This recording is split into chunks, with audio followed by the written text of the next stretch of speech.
You already know the drill. We back again with another episode of Buckle Up with the Boys. Don't forget to like, comment, and subscribe. So strap on your seatbelts, cause it's all pedal to the metal from here. And without further ado, your amazing host, Drew Billy.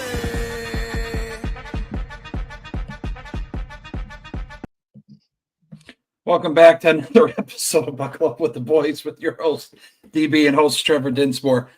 Trevor, how are you? While he's eating, how are you doing tonight? I am currently yeeting all over myself and having the time of my life. Thank you very much. I can do this all night, Billy. I can do this all night like I did at Royal Rumble when fan favorite one, Jey Uso, sealed his spot in the main event of WrestleMania. I had never yeeted so hard in my life, thought my arms were going to fall off. What a moment, my friend. What a moment. No. If you didn't watch it, and again, if you're not a wrestling fan, maybe you were back in the day, coming back into it. I texted Trevor during it. Holy fuck, his Cody Rhodes and KO match. That was one of the best matches I've seen, top 10. All around. Somatics, crowd interaction. Wow. The spot with Sami Zayn coming out, checking on both guys. The Alabama slam through the ladder, for Christ's sake. The fisherman suplex with the ladder bridged between the ropes and another ladder. I literally thought like somebody broke their fucking spine on that thing. Right. They sold it. They sold it well, though. They sold it very, very well. Evidently, Cody Rhodes does have some injuries coming out of that, but probably nothing he's not going to be able to push through to Mania for. So should be good to go. But top to bottom, hell of a show. Hell of a show. And top to bottom. Hell of a show. No. And Jey Uso and Cena, that broke my heart, but I have to see Jey get sent over. I do appreciate it. Same. But it was touching when, John went back in the ring. Good job. Good game. Did the good game handshake, gave him a hug. Roy raised his hand and gave him his moment. And the crowd pretty much yeeted for the rest of the night, 60,000 plus strong in Lucas Oil. That was beautiful. That was beautiful. And I did it in my house by myself and probably pissed off my neighbors, but I had fun. Yeah, that's the beauty of it. But no, a lot of sports news, a lot of news Trevor has for segments. Stay along for those. Very good.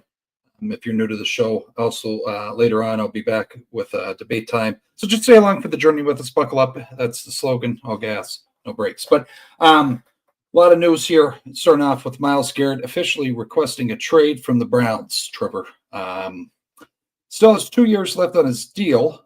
Yes, sir. Very interesting circumstances here. Where are we at on this? Are we happy or sad? I'm happy he's hopefully getting out of the fucking division. There's potential of that. I heard a rumor floating around, maybe going to the Bengals. Yes.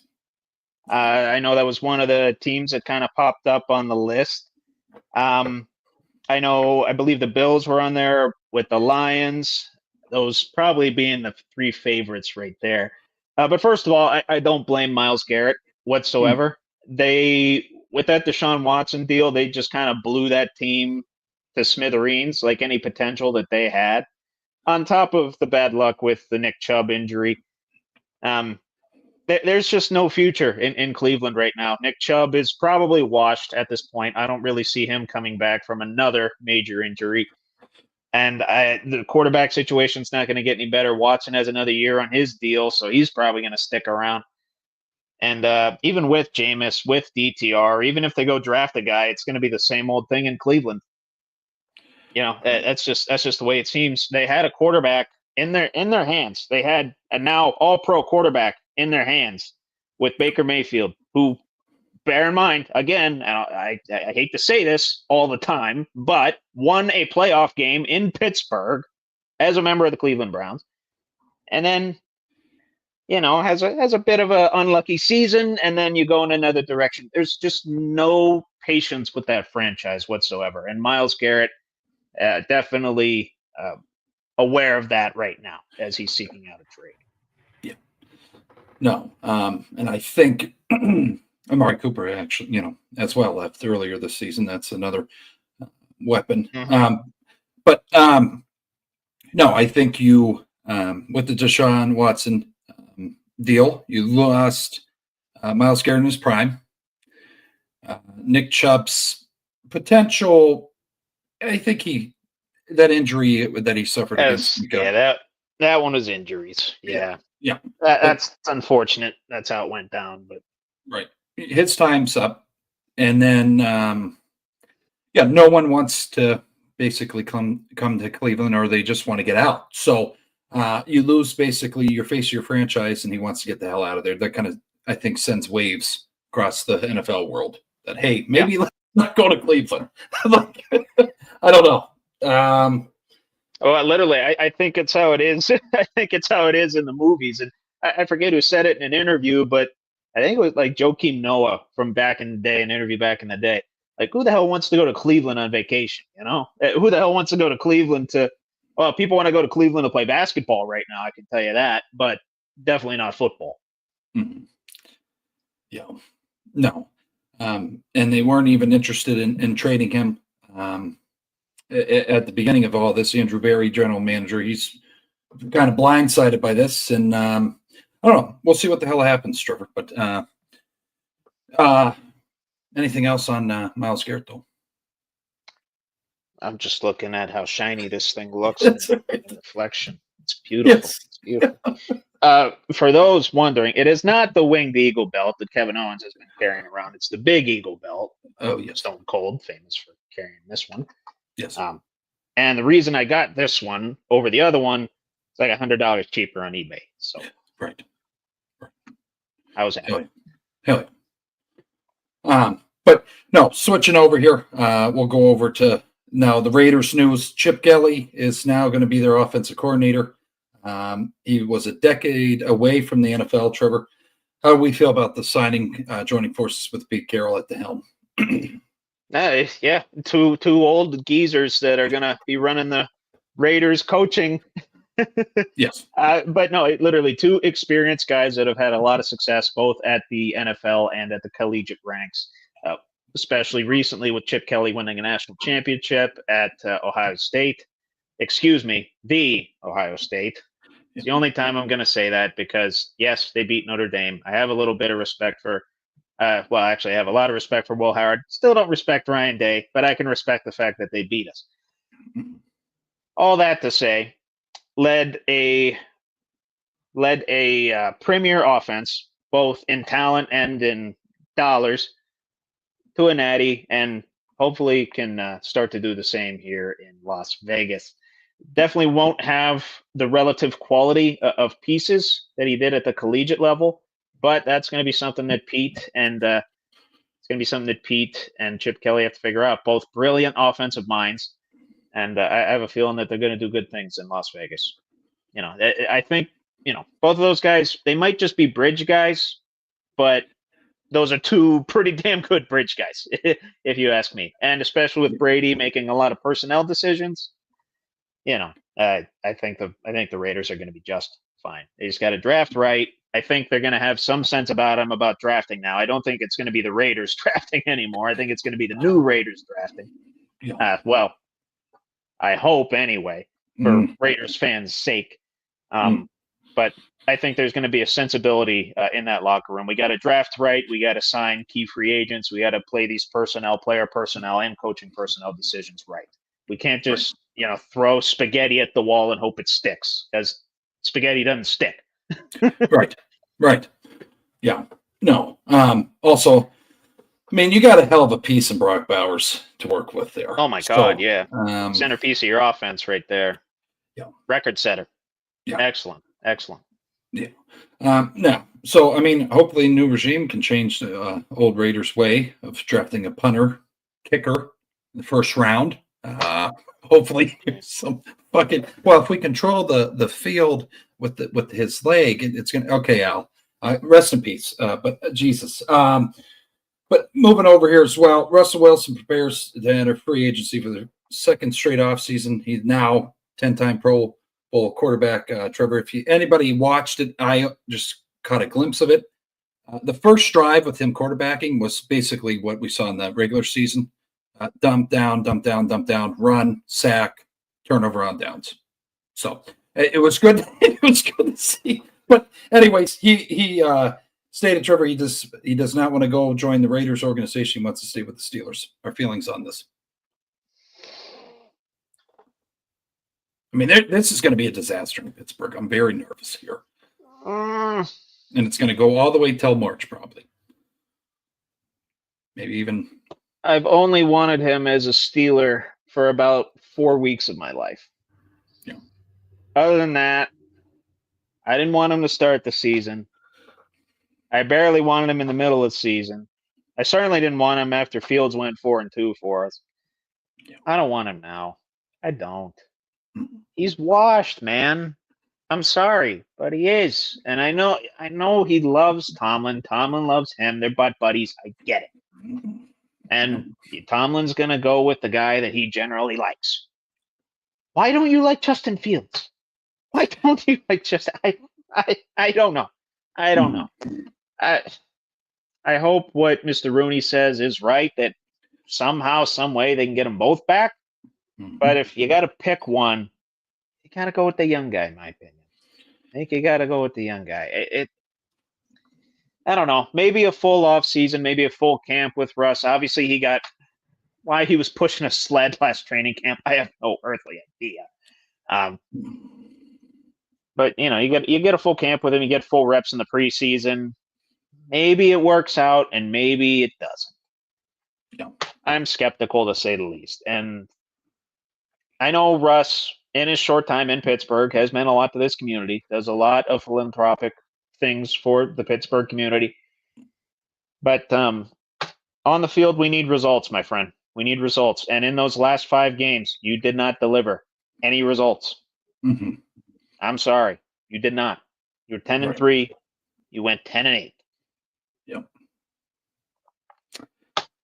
It's a results-based business, and the results say Russ should be out. Yeah. No, I agree. But yeah, again, he wishes Pete good luck over there in the Raiders organization, but he is focused on the Steelers. So we'll see what happens this offseason. We'll probably be talking about it, not every week. If there's something big in the headlines, we'll talk about it. But just know, I'm wanting Fields. Trevor, I feel, is alluding to he wants Fields as well. Correct. So we'll see what happens. But probably the most interesting news to come out, except the Luka trade that we're going to be talking about as well. Justin Tucker is now getting accused of inappropriate behavior during massage sessions. We've been down this path before. Deshaun Watson also struggled with his behavior in these massage sessions. There's a total of now 9 that have come out. 3 just, I believe, today. Trevor came out, if I'm not mistaken, or yesterday. Couple days ago. Couple days ago. Came out. Just kind of, if you're like, what the fuck? Kicker for the Baltimore Ravens. Probably one of the greatest kickers of all time. But this is spanning from 2012 to 2016, and it also alluded to being banned from 2 spots and not allowing him to return. Feelings on this, we're really at the early stages like we were when we were touching on Deshaun Watson's case, but our feelings on this, Trevor. Well, I know why he was missing all those kicks this season. Yeah. Wasn't getting those happy endings. Yeah. Didn't get those happy endings on the field either, apparently. Correct. But what is it with these AFC North guys and massage therapists, man? Yeah. Is it just like a Northeast thing? Yeah. I don't know. I don't know. Well, I mean, I guess Deshaun was technically doing it in Houston, but then, Cleveland brought him in and it associated more with the Browns than it was with the Texans. The Texans escaped that situation quicker than Usain Bolt gets off a starting line. Correct. Gave it to the Browns. Now it's the Browns' problem. And now the Ravens got a huge problem because what many argue to be the greatest kicker of all time might be out of the game sooner rather than later. I'm just saying, we saw what happened with Ariza, that punter. Yes. And those were false allegations. Yep. Those were false. Yep. If the Baltimore Ravens have any backbone as an organization, They're going to have to address this pretty swiftly. And it did. I don't want to say it happened at the right time these came out, but it kind of did, where you have an off season full with a lot of other cannon fodder that cloud this thing, but also you got time to work out the legal process of it, whether whether these civil suits turn into criminal suits, or if they are already criminal suits, you have time to work that out before camp starts, right? You don't, you're not in the middle of the playoff race anymore. You're not. Imagine the Ravens were in the Super Bowl and this stuff came out. It'd be fitting. It'd be very, very fitting. Absolutely. Yeah. No, my heart, goes out to the victims if in fact, if in fact these accusations are true, and to Justin Tucker, if these allegations are true, you piece of shit. Yeah. I hope you never play football again. Yeah. No. No, and I was alluding to the Super Bowl. This Ravens, I believe they were in the Super Bowl, Trevor, and we had the same situation with Ray Lewis, but we're not going to go down that path because I get too heated about it. We'll just leave it there. You were 3, I was 2 years old. That was a long time ago. I'm getting itchy but no, Justin Tucker, no. True. Things need to be addressed. Either seek help or whatever, and then pay the penalty of whatever the hell comes out of this. But Trevor, I guess, and without getting too far in the details, very concerning actions that he's doing while at these spas. I don't want to dive too far into those because it's, the viewership, but pretty how aggressive. Yeah. For the viewers out there, think of how an Amish woman would turn butter. That's basically what's happening. Yes. The cream's rising to the top. And he's provoking, doing all allegedly. Allegedly. You have to say allegedly. Alleged. It's hard because he's a Raven, and I just want him. But well, you still have to do it. I don't care if it's a Raven or if it's a Celtic or if it's any other team that I hate or if it's the Chiefs or the Eagle. You gotta say allegedly. We saw what happened to McAfee. Yes. You gotta say allegedly. Yes. It's all alleged to this point. We hope whatever comes out of it, the victims find peace, and we'll see what comes out of it. But anything else on that, Trevor? I was gonna. Oh, I had a thought, then I lost it. Okay. If I think of it again, I'll bring it up later. Okay. Don't worry. This isn't the last we're talking about Justin Tucker this episode. No. Also, to swing over, it's hard hitting topic like that, but Jamar Chase is looking to get a contract, Trevor, after the monstrous season he had, Triple Crown winner in the receiving. Are we talking mega deal here? Oh, yeah. We're talking Justin Jefferson numbers? Oh, yeah. Maybe even more. No. Okay. I don't think that's a question, and I don't think it should be a question. He's the best receiver in football, maybe perhaps other than Justin Jefferson. Mm-hmm. And credit to LSU. It's a crime that these two guys were on the same team. Correct. Justin Jefferson and Jamar Chase. Right. I mean, you want to talk about greatest college football teams of all time, 2019 LSU Tigers. Yes. There you go. Joe Burrow, Jamar Chase, and Joe Burrow, Jamar Chase, Justin Jefferson. I forgot his name first. I don't know. I'm having a day where I just get these like brain farts for like 3 hours. Thankfully, that one only lasted 3 seconds. But absolute criminal. These two guys are on the same team, and now they're the two best receivers in football. Yeah, and they're going to get the two largest contracts in wide receiver history. As well, they should. Yeah, as well they should. Yeah. No, and also there's a quote here. He just wants what he deserves, and he's put the hard work in. And I agree. Pay, if you want him to stay, then pay him what he is worth. We've seen it all around Justin Jefferson's deal, and he even overstepped that. So we'll see what comes of it. I don't see how they're not going to get a deal. He's too much of a face of a franchise, and Burrow's first weapon. So, yeah. But anything else with that? Yeah, it just makes me more curious where the hell T. Higgins is going to go, because likely going to have to let him walk. Come on over to the Steelers. He's playing on the franchise tag this year, and now he's going to be a UFA, so it's... Come on over. Hey, maybe. It's possible. You like to be physical? I know a team that likes to be physical. Yeah. Same. Strong as steel? Steel City. Pittsburgh. That'd be nice. Yeah. That'd be good. We can, then we can boot Pickens out because of his attitude issue. That could happen. Right. Or even light a fire under his ass. Show him how to be a professional. I would be open to that. I don't want to cut him yet. I think we've tried. I think we've tried and kind of failed. Yeah. Deontay was either that or it's just classic Tomlin and that he might just not care as long as you're producing on the field. But Pickens didn't even producing on the field anymore. So, yeah. Yeah, the Ravens game. Well, obviously not now, but he wasn't, during those last 5 games. Yeah. As much as he normally does. Yeah. But no, other news as well.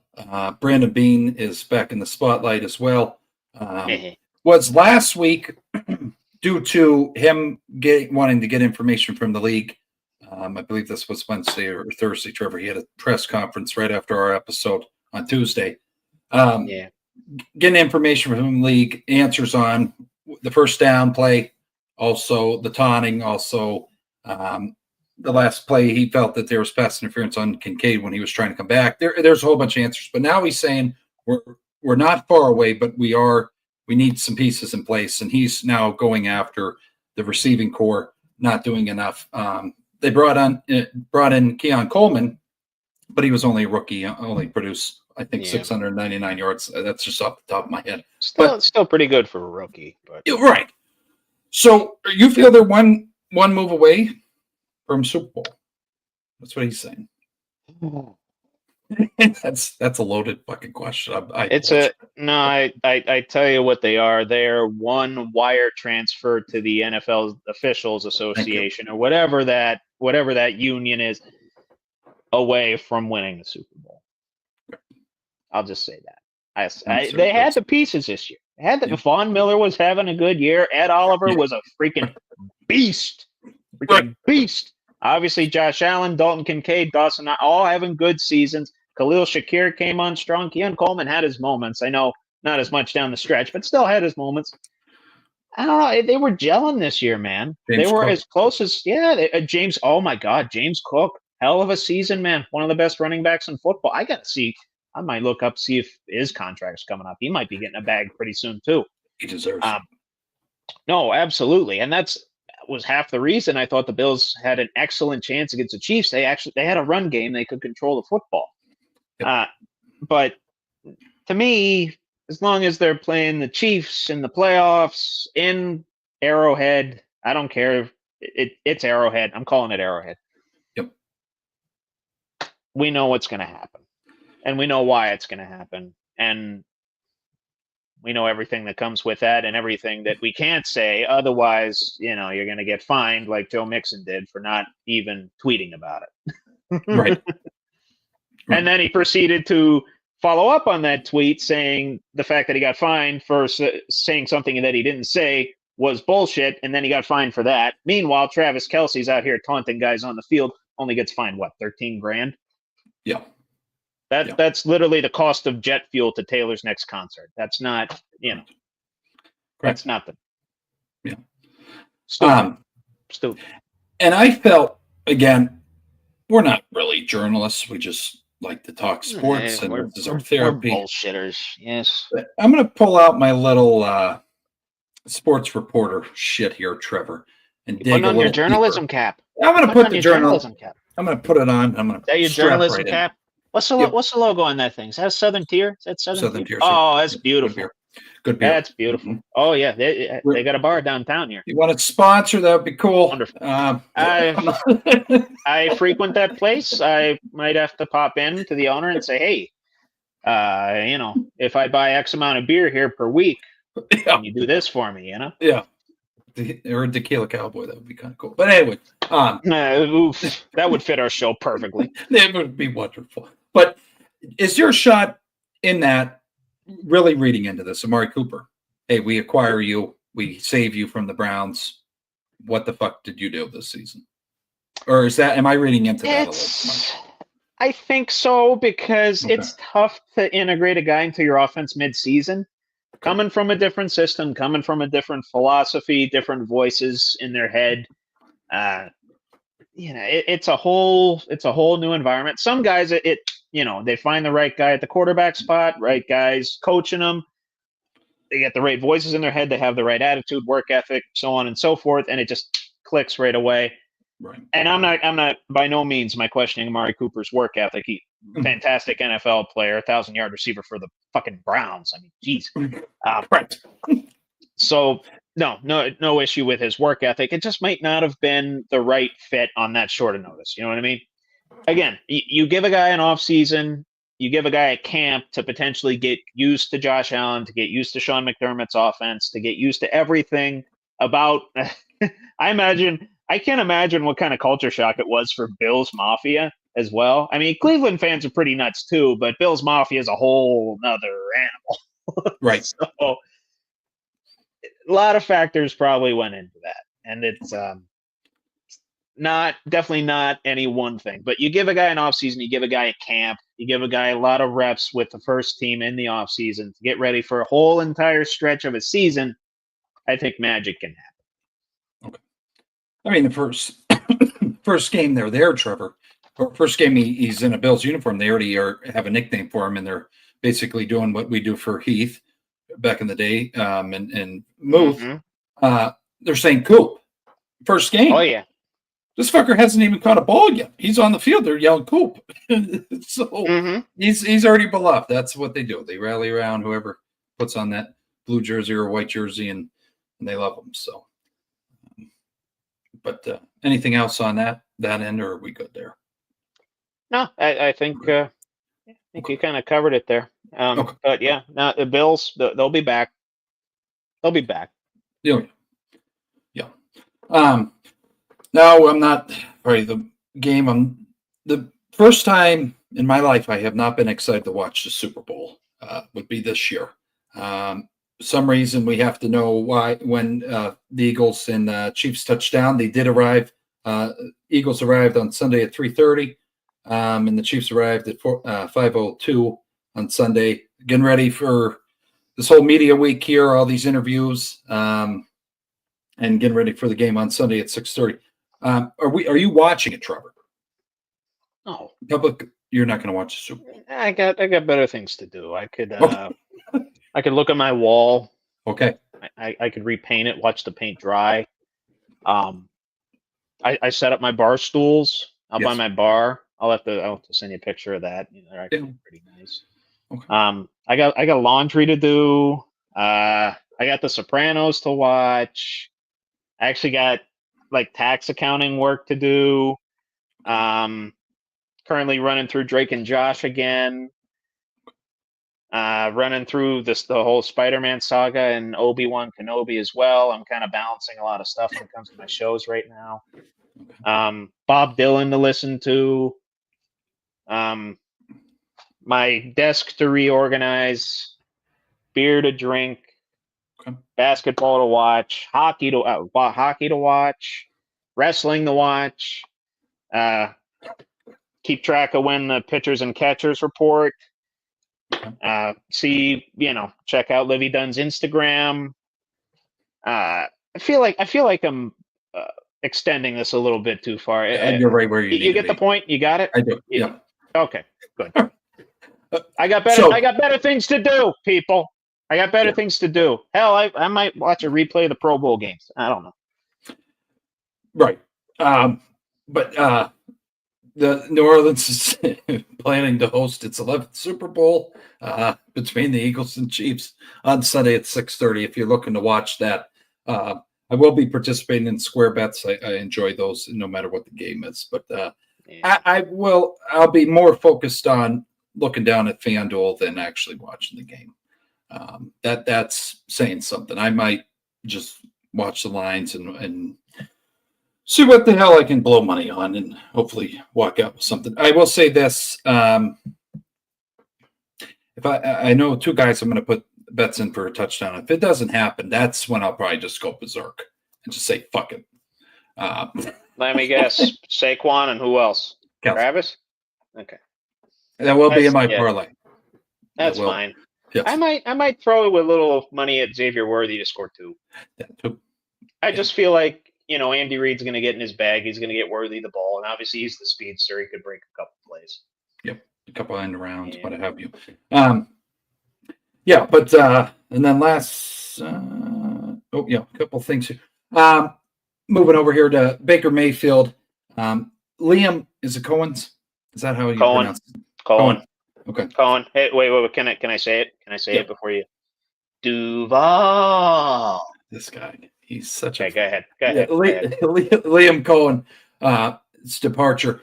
He's not upset about it. He's happy for him to be able to grow, be able to lead a team. He felt it was a good time working with him. He has no bad things to say. Now, the organization, on the other hand, Trevor, we've seen all over the headlines. The Buccaneers were not happy with how he dealt with this whole transaction, going over to be the Jaguars coach. But feelings on this, Baker Mayfield not having any sour feelings towards Liam.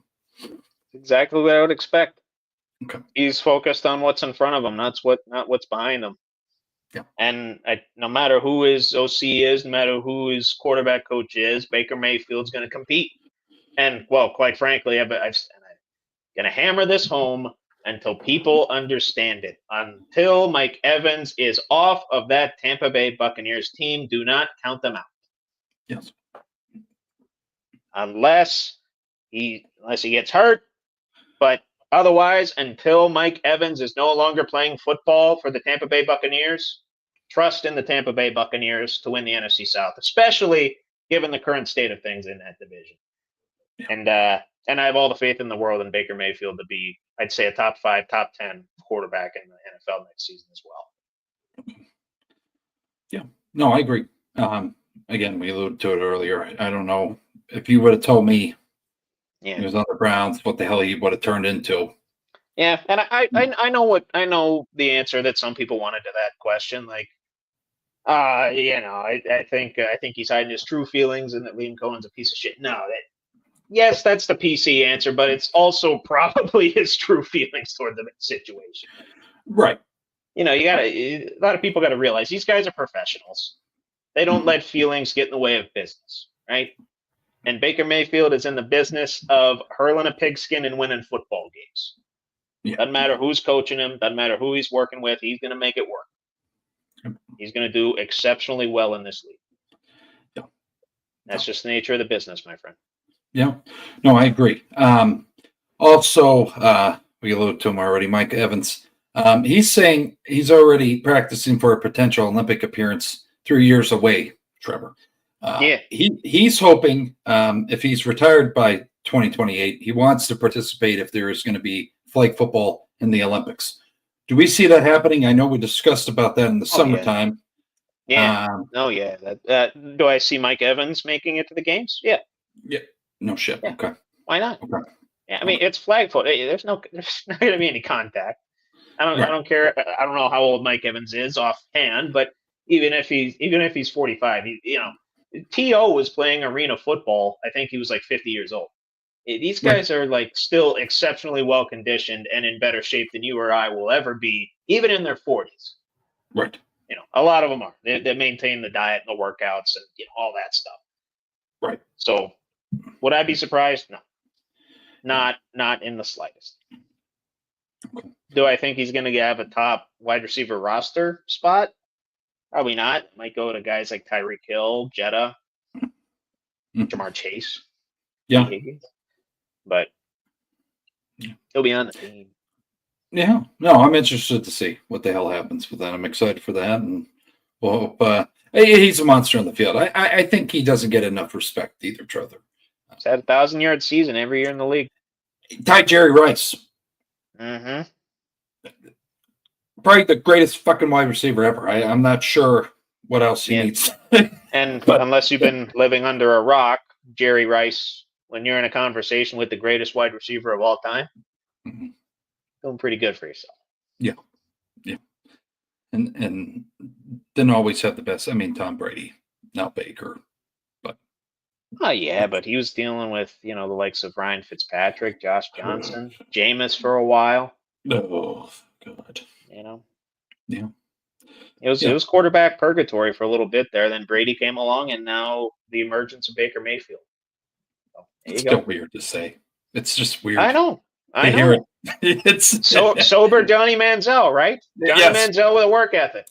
Yes. Yep. In a nutshell. Yeah. Yeah. It's funny what happens when you don't booze all the time. Yeah. Go to the casinos and do whatever the fuck he was doing. When you don't put money up to your ears while you're in college, stacks of money up to your ears and say as loud as you possibly can into the camera, I have so much fucking money in my ears right now. I can't hear you. Yeah. Yeah. No, when you're instead on the field running the route tree with your wide receivers. Funny what happens. And I think the best thing, and I don't want to say it, but I'll never forget the last Manziel kind of real big thing with him when he was in the NFL was he was supposed to be at training camp and he was at the fucking casino in Vegas. Like that. Yeah. I don't know. That's just something to me. That's some fucking. To me, there's only one man that could shirk his responsibilities and still perform on the field, and that was Dennis Rodman. Yes. Yeah. Literally hung out with the NWO I think it was game 6 of the 98 finals, if I'm not mistaken, or maybe the 97, whenever it was. Yep. Went on WCW, Monday Night Nitro, hung out with Hulk Hogan and the NWO, strummed the title a little bit, and then showed up the next day and probably had, 20, 25 boards and the Bulls won. 40. Only one guy that can do that, and his name is not Johnny Manziel. Yeah. 48 hours. All due respect to his, his recovery and him living a full life now. So. Yeah, Phil gives him 48 hours, and you see what he did in those 48. But that's all. That's don't give Rodman. Point of the story is don't give Rodman 48 hours. Yeah, Jesus. We go from Baker to talking about Rodman. I appreciate you for that. Yeah, not that far of a stretch, but still. Yeah. But no, that's all I have for my side of things here until later on with debate time, and we'll transition over to Trevor segments or news. Yeah, we're gonna jump right into what's more likely, my friend, and we're gonna have a yeet of a question to begin that. Hell yeah.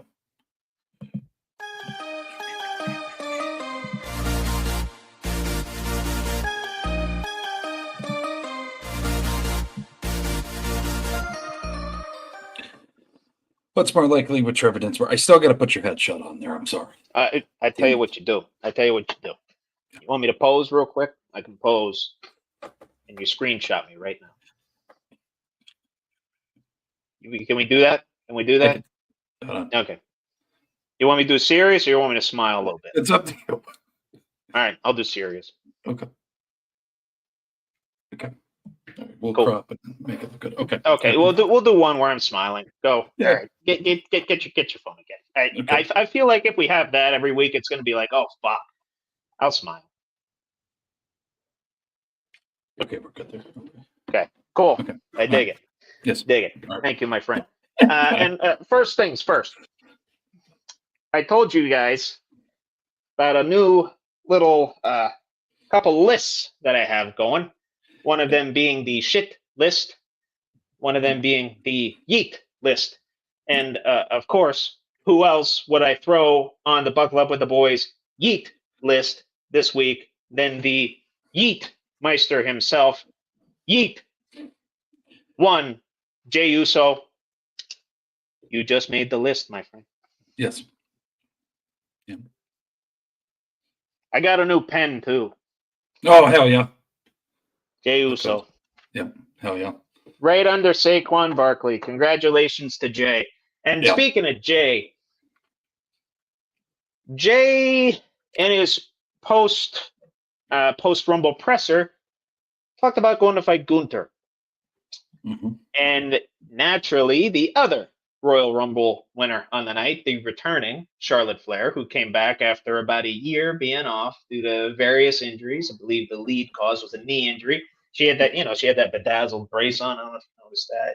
Oh yeah. Very, very, very classy, very elegant. Cut a promo with Rhea Ripley last night. Yes.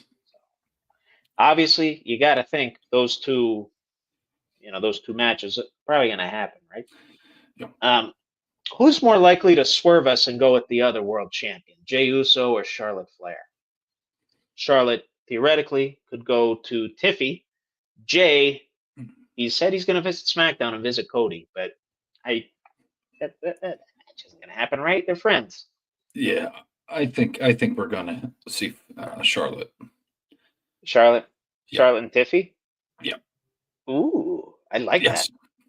I'd like that a lot. Yeah. And I agree with you. That's where I'm at.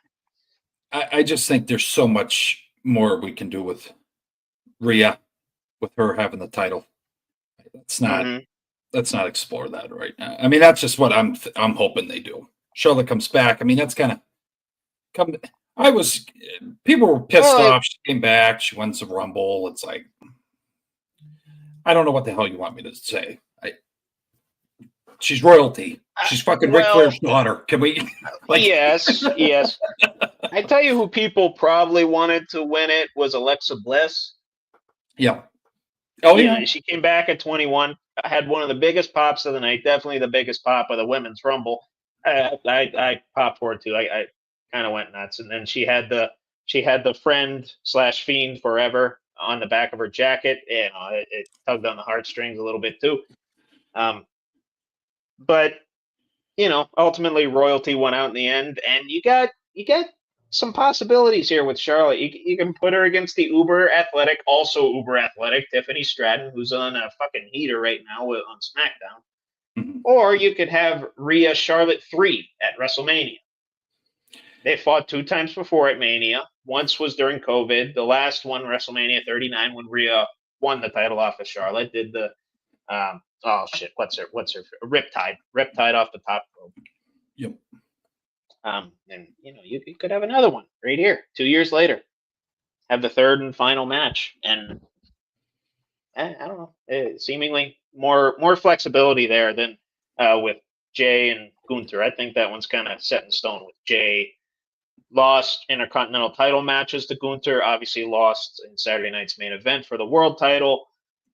Him getting over that hump at WrestleMania and having the biggest Yeet parade of all time. Oh yeah. I think that's there's a little bit more money in that, and having I don't know, potentially John Cena, CM Punk. Those are the 2 guys in the chamber right now. Going face Cody. Be good. CM Punk's, yeah. I don't know if we're getting into that, but that match I wanted Sami Zayn, but that was a tough one. Like, fuck. Yes, it's a good match. Yeah. Shit. And then you thought it was going to be over, and then, oh shit, no, slip out up against no, he gets him again, puts him. It's like, fuck.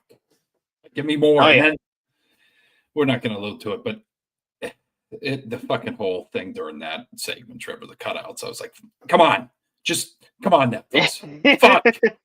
Like, I don't want to miss something. Now I'm into it. Don't.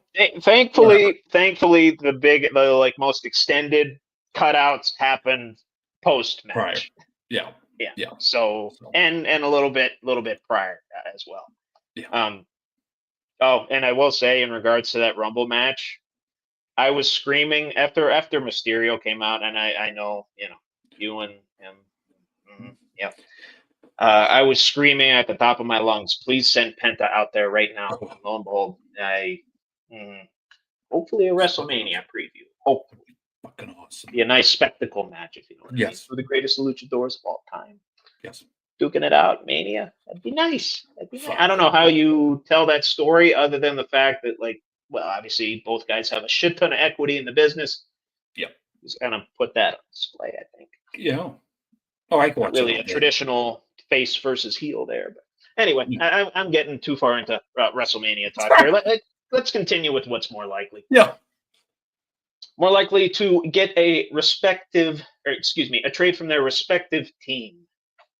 Myles Garrett or Jimmy Butler?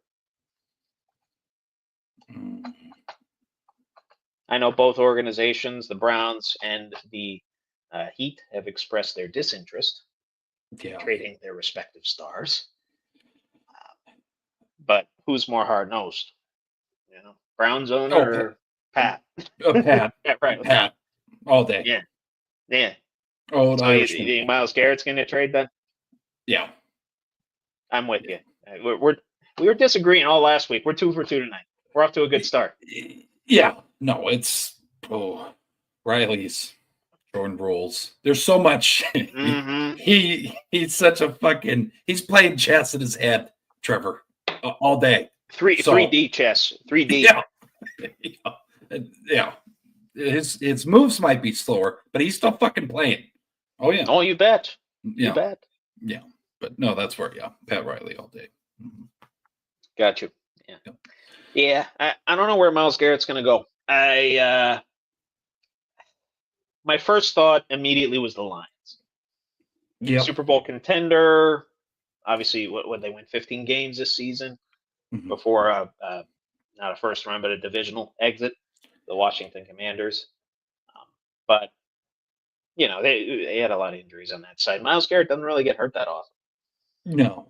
So there's one give thing. give you obviously a star pass rusher and a guy that's probably going to stay healthy the whole season. Yeah. There's one team, I hope to God it doesn't happen, the 49ers. Where Myles Garrett goes to the Niners? Yeah. I'm going to say they already got Bosa, they got Fred Warner, they got Greenlaw. If it somehow happens, because they're on the list. No, they are. Well, as they should be, because again, they're a team last year that had a lot of injuries on the defensive side of the ball. Yeah. So. Yeah. So up the depth, and you're probably not gonna have to pay all of his salary because he kind of has as the star of Cleveland, he kind of has the leverage and moving out of there. We saw what happened with LeBron, obviously. Yes. But I'll say this final point: if he doesn't go to the Ravens, I really don't give a shit. Yeah, that's fine. And that's kind of where I'm at. If he goes to the Ravens, might have to. I might take a trip with my car to a bridge and then drive the car off of it. Yeah, but I mean, it would be a match made in heaven. So, anyways, before I go any further, we're good. Yeah, be swinging helmets at the Steelers-Ravens game now. He has some qualities that matches up with the organization. I'll just leave it there. I would think so. Yeah. Well, more how you feel about it than the reality, but yes. Yes. Yeah. Fair enough. Yeah. Fair enough. Yeah. Anyway, moving on. Getting into actually a few Super Bowl props here. I know we went through the speed round last week, the little 2-minute warning that we did. I'm not going to do that again this week, but just some props that I kind of saw out there. Super Bowl team more likely to score in all 4 quarters. And when I say score, I mean safety, field goal, touchdown, any one of those in every quarter. Chiefs are at plus 155. Eagles are at plus 175. Who's more likely to score in all 4 quarters? I'm going to go Eagles. I was thinking the Chiefs with Yeah. Butker. Yeah. They could kick field goals. Yeah. And just Eagles defense is pretty stellar though, and Brandon Graham's looking like he's coming back. That line just in time. They're all big. I know. Like ginormous. Jalen Carter, Nolan Smith, forgetting the other guy. Graham, yeah, when he's healthy. Then I mean all around they're just fucking dogs on that front. I mean, good luck to them. Good luck to the Chiefs. Big fucking dudes. Jalen Carter is a freak. Absolutely, my friend. I'm trying to think of who else is on that. Who else is on that defensive line? It's gonna nag me. So I'm just looking at the depth chart right now. Yeah, it holds me for 1 second. Is that that Milton Williams? Williams, yep. Yeah. Mm-hmm. Big son of a bitch. Mm-hmm. Oh, Josh Sweat too. Can't forget Josh Sweat. Yep. Came over from the Bears, right? That's right. That's right. Okay. Yes. Okay. Yep. We got it So squared away. All right. nah, I'll still say Chiefs. I think they'll find a way. Some way, somehow, they'll find a way. I mean, quite frankly, I think it might be a case where both teams do it, and it's kind of a back and forth battle all game long. Uh, but if I had to pick one over the other, I'm picking the team that it has two teams on their side. And that's the Chiefs. Right. Right. Philadelphia Eagle to record 2+ interceptions. Probably not going to happen, but let's just have a little fun. Yeah. Darius Slay at plus 12,000 or Reed Blankenship at plus 11,000. I love to see Cooper DeShawn, but he was not on the list. Yeah. He's much more of a run support hybrid type. Yeah. I'll say Slay. Say Slay. He's probably one of the best out there. That's fair. That's fair. I was gonna say Slay, but I think they'll throw away from him, so I'll say Reed. Okay. I'll say Reed. Yeah. Blankenship, he's just a. Oh, yeah. I don't think Pat Mahomes is going to throw 2 interceptions. Maybe one. Yeah. But I think even that's unlikely. Blankenship's just around, like when there's tips. Like the fucker's always around. Like I've realized that. Yeah, and the Eagles play tight a lot of the time, so those tips can happen. Yeah. And if Blankenship's around the ball, he's the safety, so he's going to be on the ball. Yeah. I'll take Reed. Yeah. I'll take Reed. Anyway, both of these guys came out recently in the last couple of days, said they're not going to be retiring after this season. Talking about Andy Reid and Travis Kelce. Reid says he'll be back. Travis Kelce says he'll be back as well. Oh. Who's more likely to retire first down the line?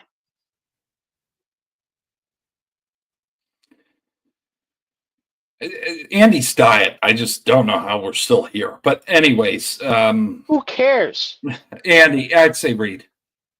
Say Andy Reid? Yeah, I'll say Travie. I'll say Travie. I think one of these times he's going to ride off into the sunset with Taylor, and I don't know, potentially get married, move into their 3-story mansion, and just live it up.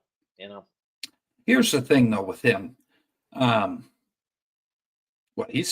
to be 36, Trevor. Yeah, he's like 35, 36 years old. Okay. And I guess his production was down. I mean, if they're willing to just basically... Will be 36 this season. Will be 36. Like this upcoming season. Stats? I'm throwing a lot at you here, and I don't mean to. Oh, stats? Yeah. Hang on. Let me get to this Pro Football Reference page. Like season over season? Has he regressed at all? Or just this season?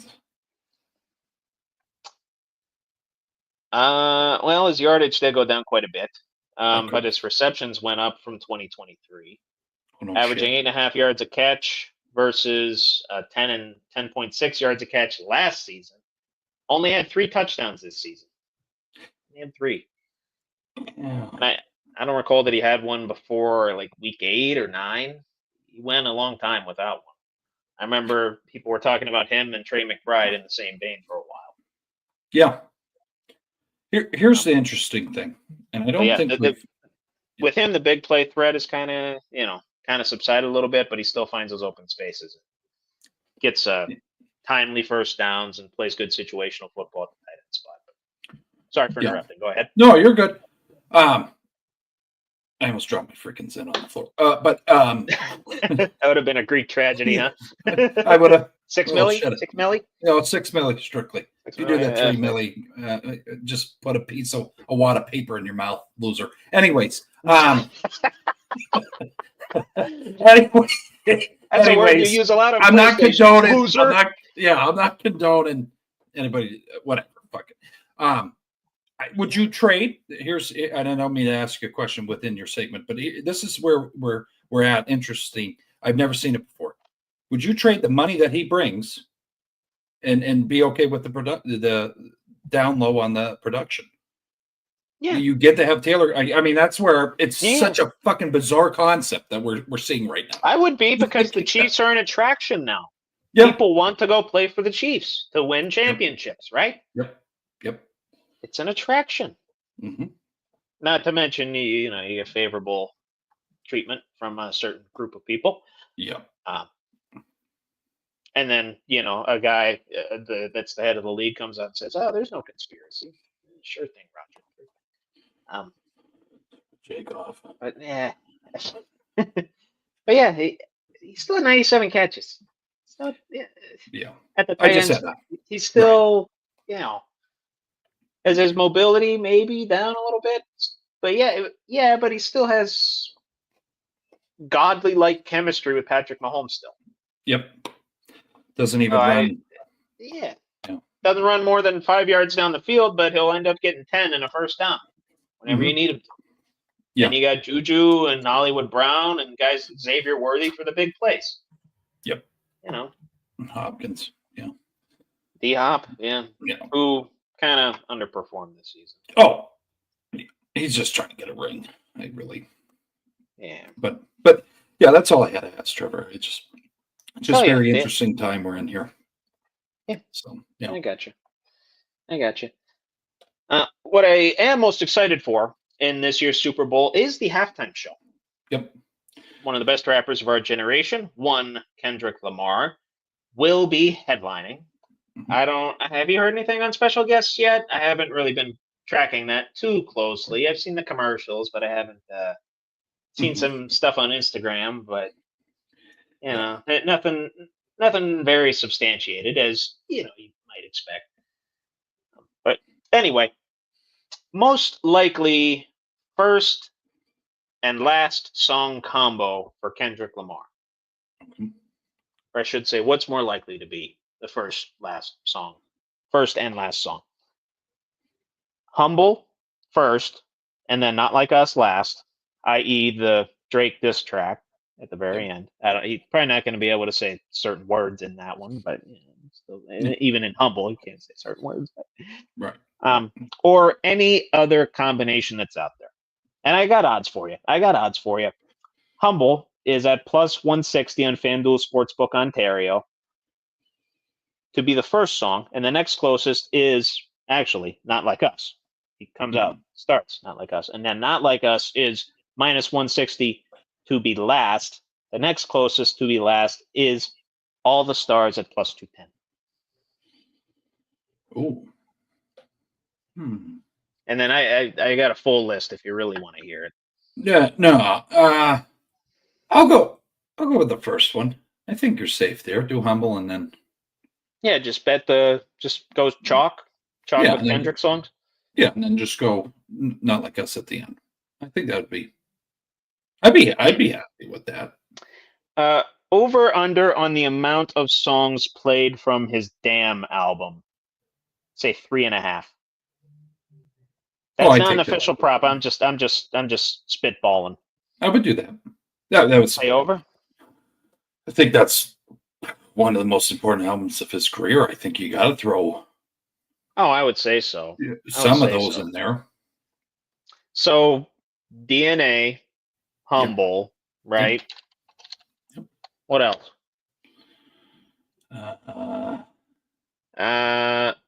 Loyalty?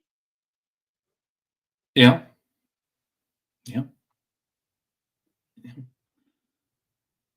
I think, let me see here. Mad City, that would be. That'd be fantastic. We had a good time remembering that. That was Element.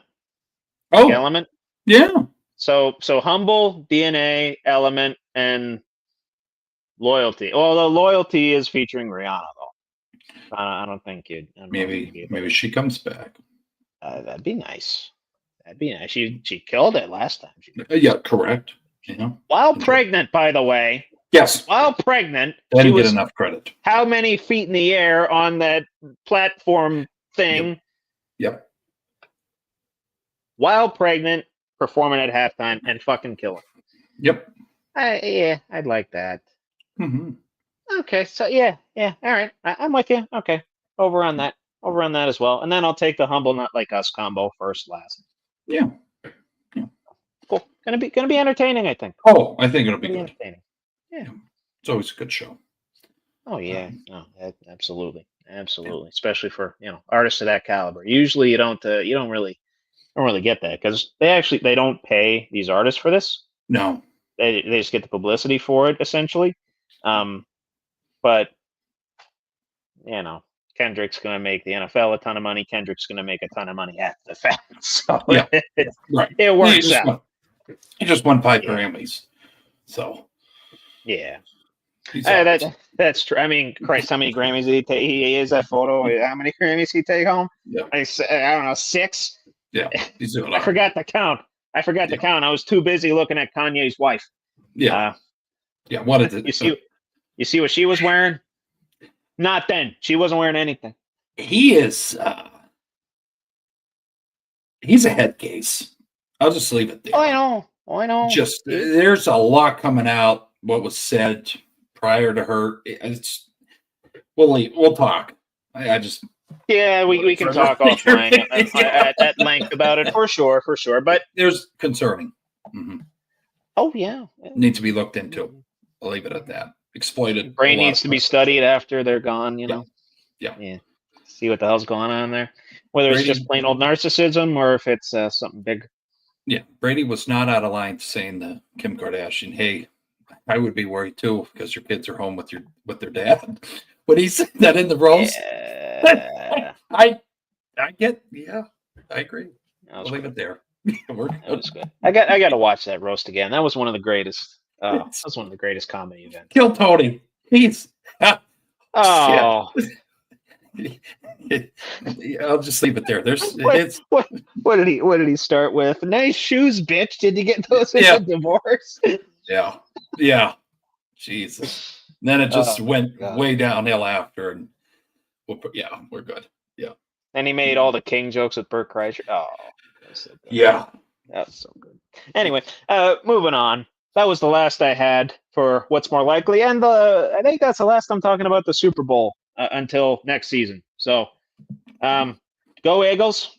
If anybody, I mean, like everybody else, I'm kind of hoping for a meteor strike to happen in the next 4 or 5 days. Yeah. But in the unlikely event that does happen, or in the likely event that doesn't happen, I'd like to see Saquon get a ring. That'd be cool. Have Saquon hold up the trophy as the MVP. Yeah. That'd be nice. I'll see it on ESPN after the fact when I get the notification.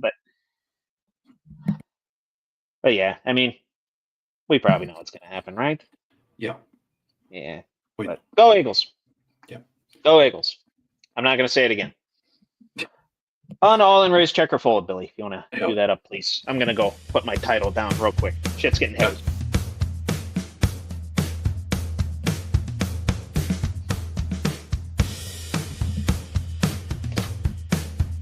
There we go. We're good. Okay. Thank you, sir. Thank you, sir.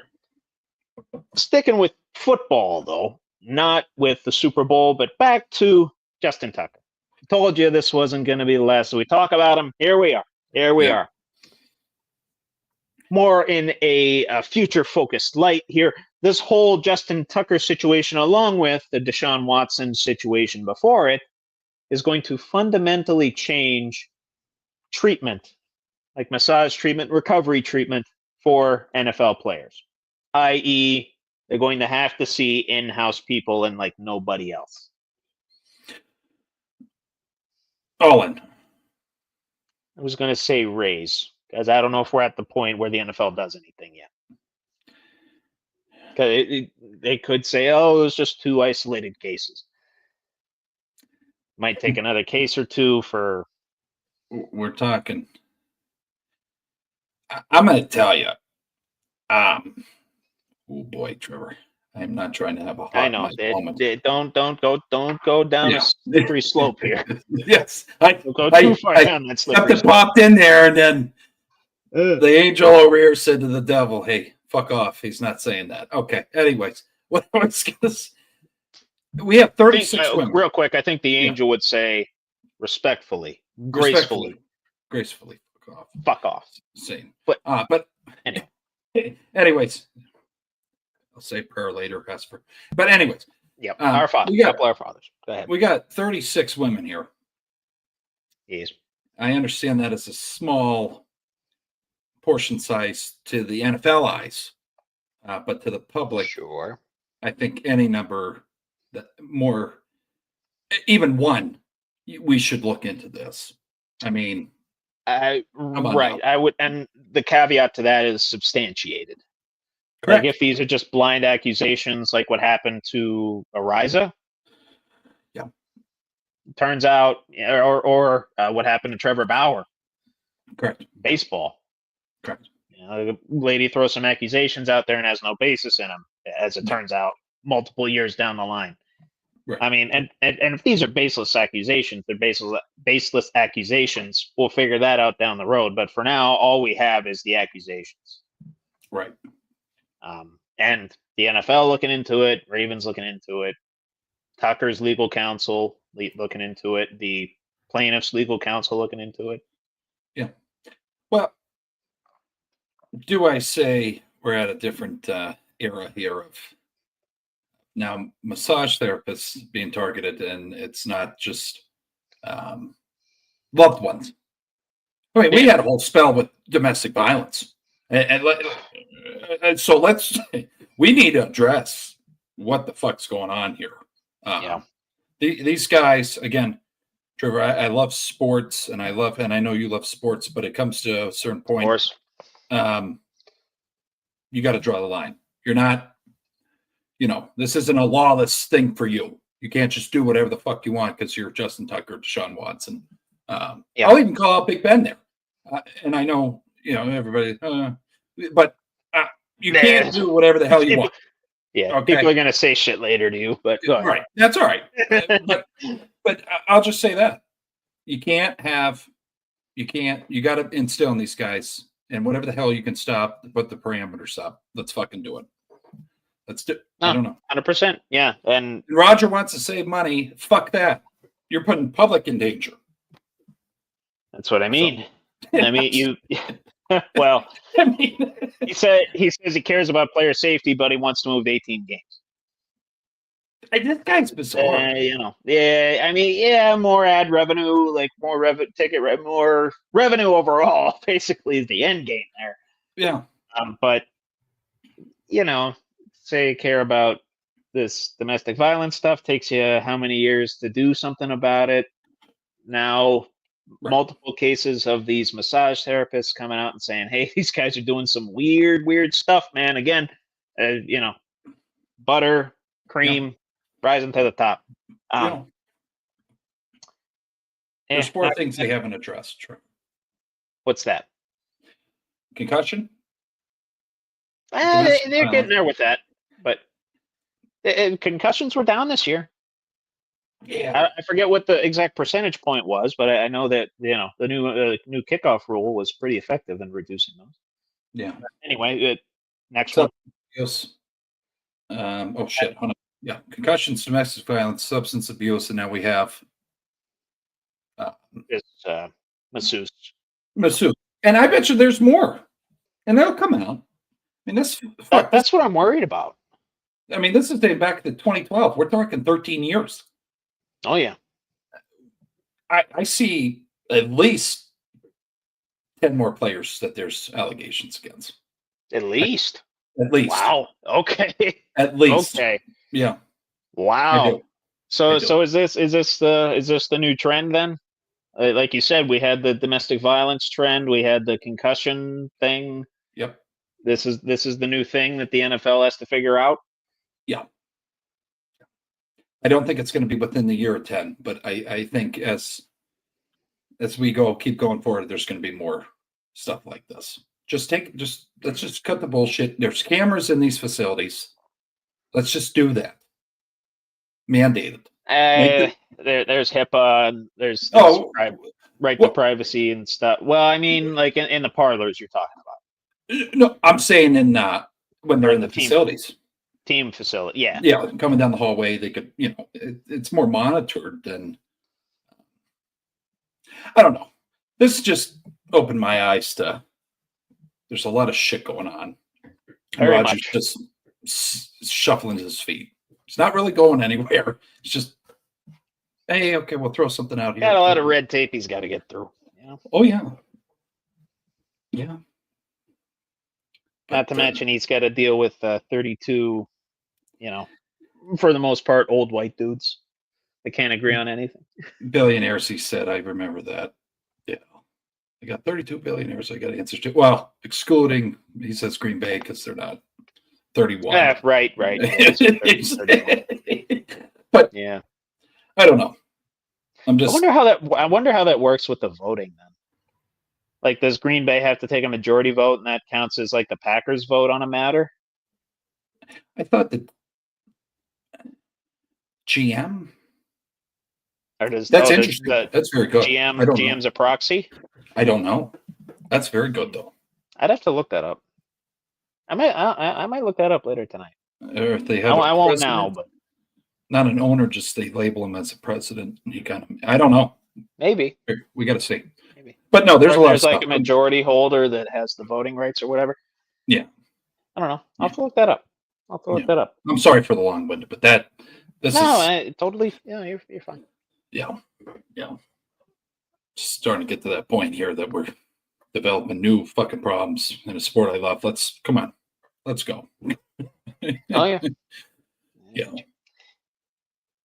Speaking of another, well, this might be number 5 in terms of what sports are dealing with right now, and it's protruding college basketball again.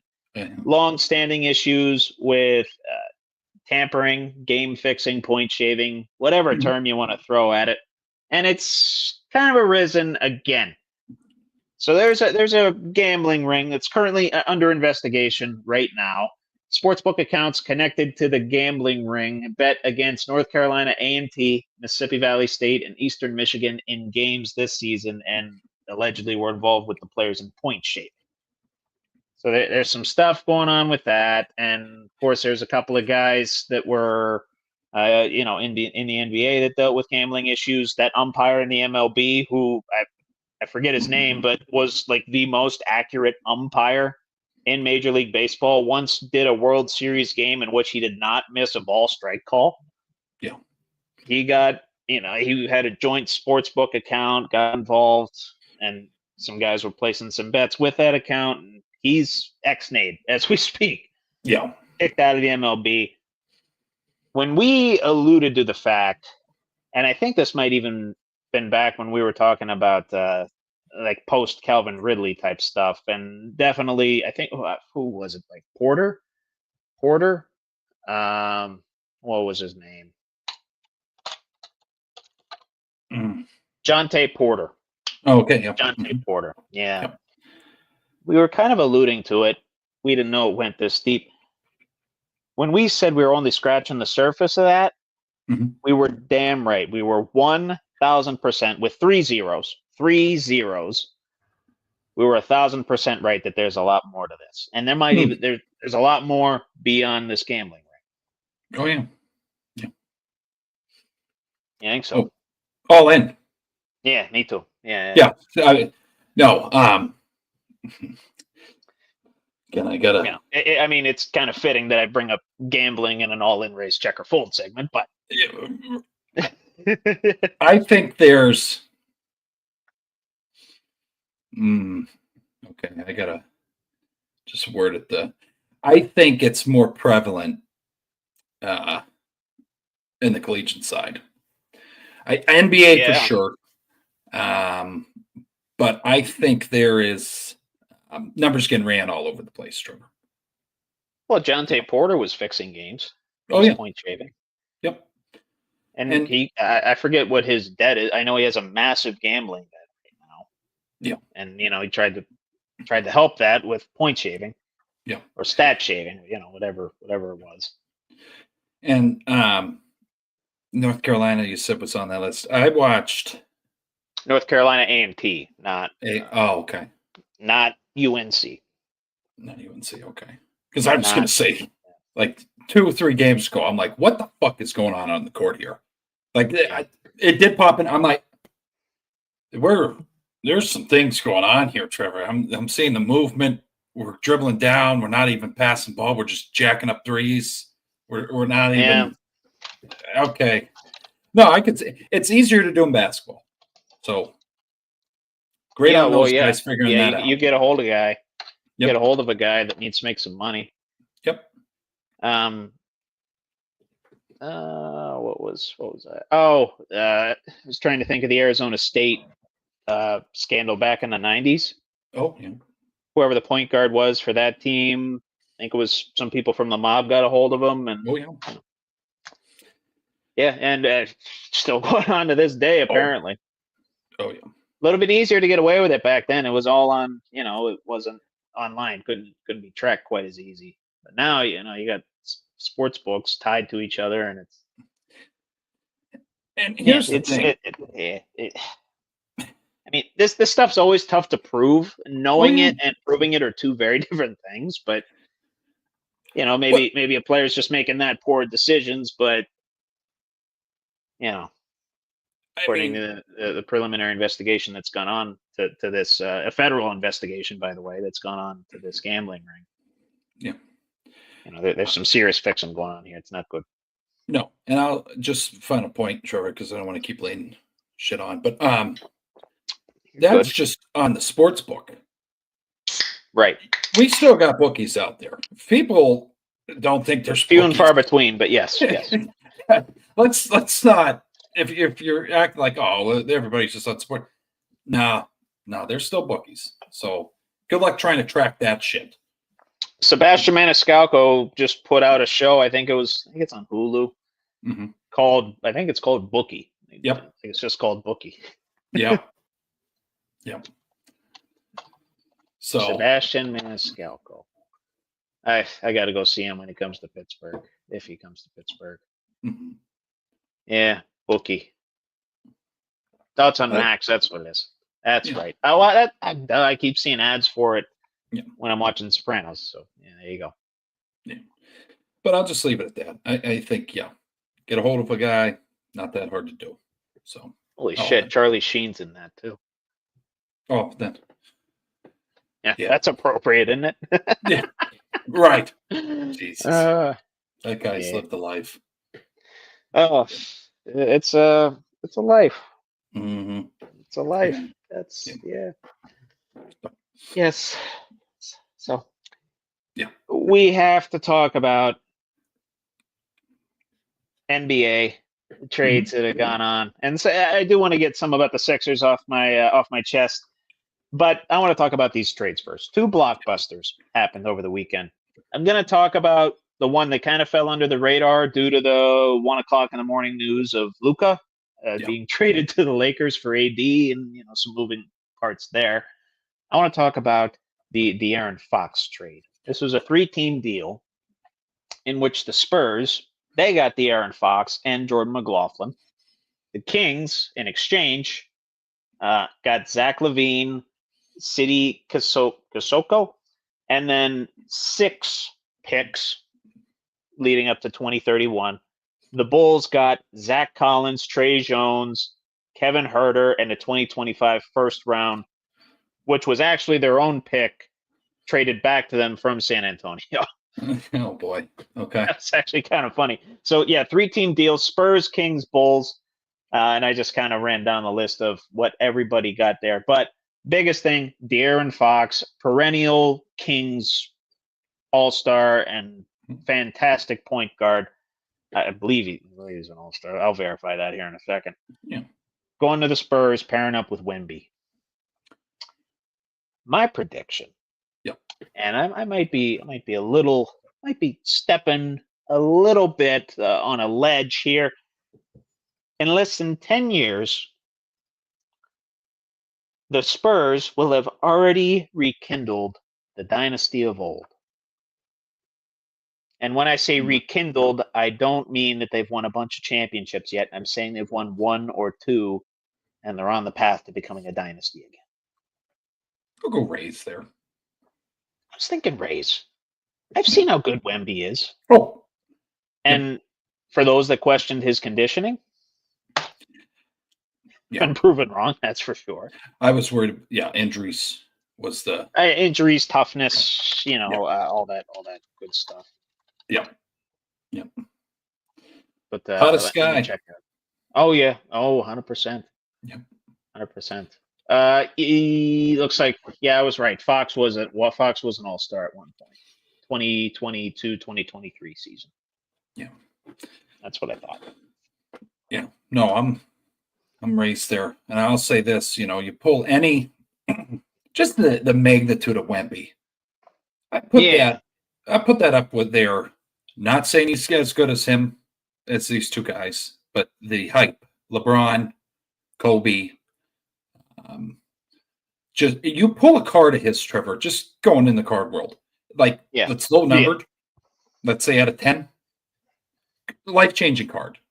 It does not matter what product. Like I've never. It's something. He's hot and everything.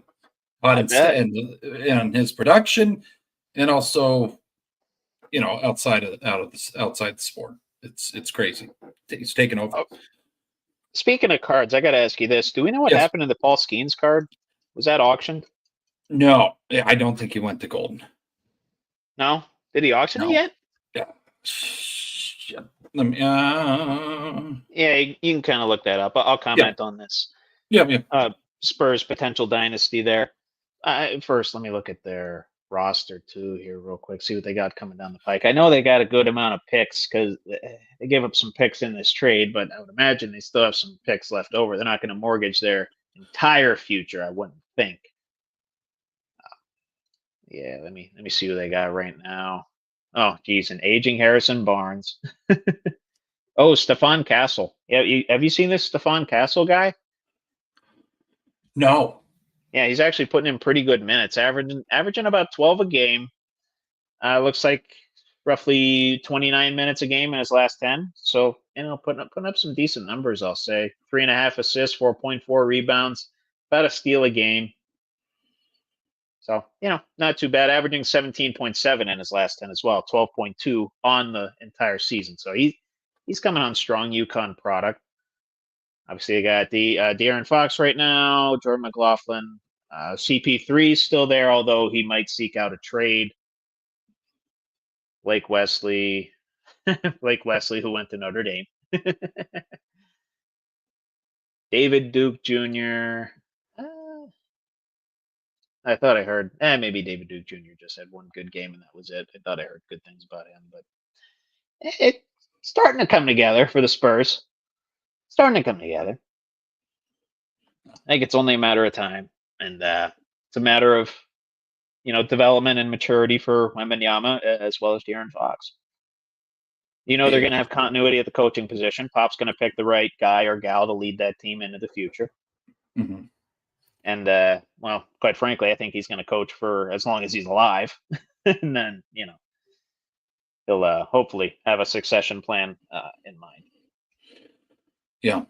With the Skeens card, it is decided this 11-year-old, I guess, and family decided to sell the card at auction and will help out a good cause. Good. Do we know the cause? Los Angeles Fire Relief Funds. Oh, excellent. Awesome. LA Yes. Strong. Very good. I'm guessing they're doing okay because that's a 6-figure card. Yeah. All day. So you tell me. We'll see. Yeah. I don't know if the kid's making any. I guess all of it's going to the fire. So good on him. Man, no, that's awesome. Yeah. That's awesome. So wow. Very selfless. Yeah. Bob Nutting also commented that they had a lot of fun with the bounty, and he is open to having his family come at least for one game if they would like. So we'll see. We'll see what the hell happens. Yeah, if the Dodgers come to town, Yeah. Shohei and what's that? Sasaki, all those guys. Freeman.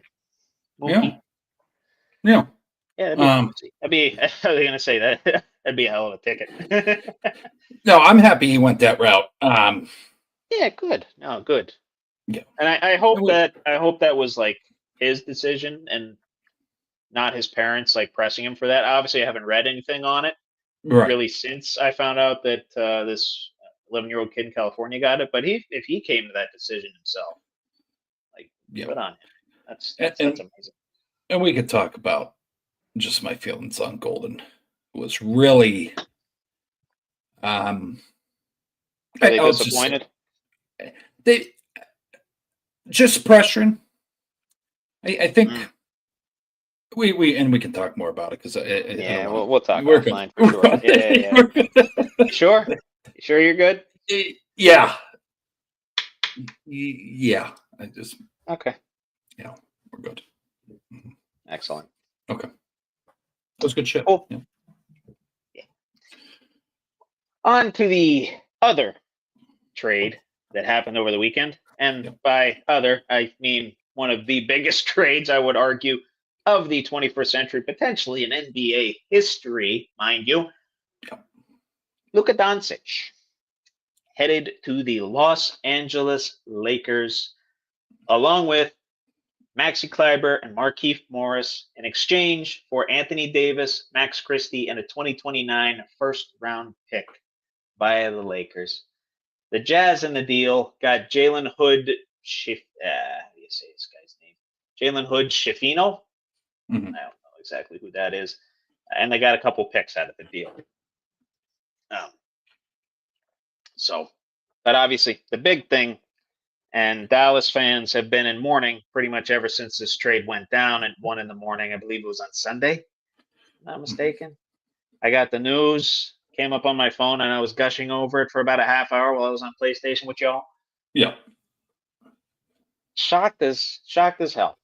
Yeah. Shocked as no other words describe that for me. And I know like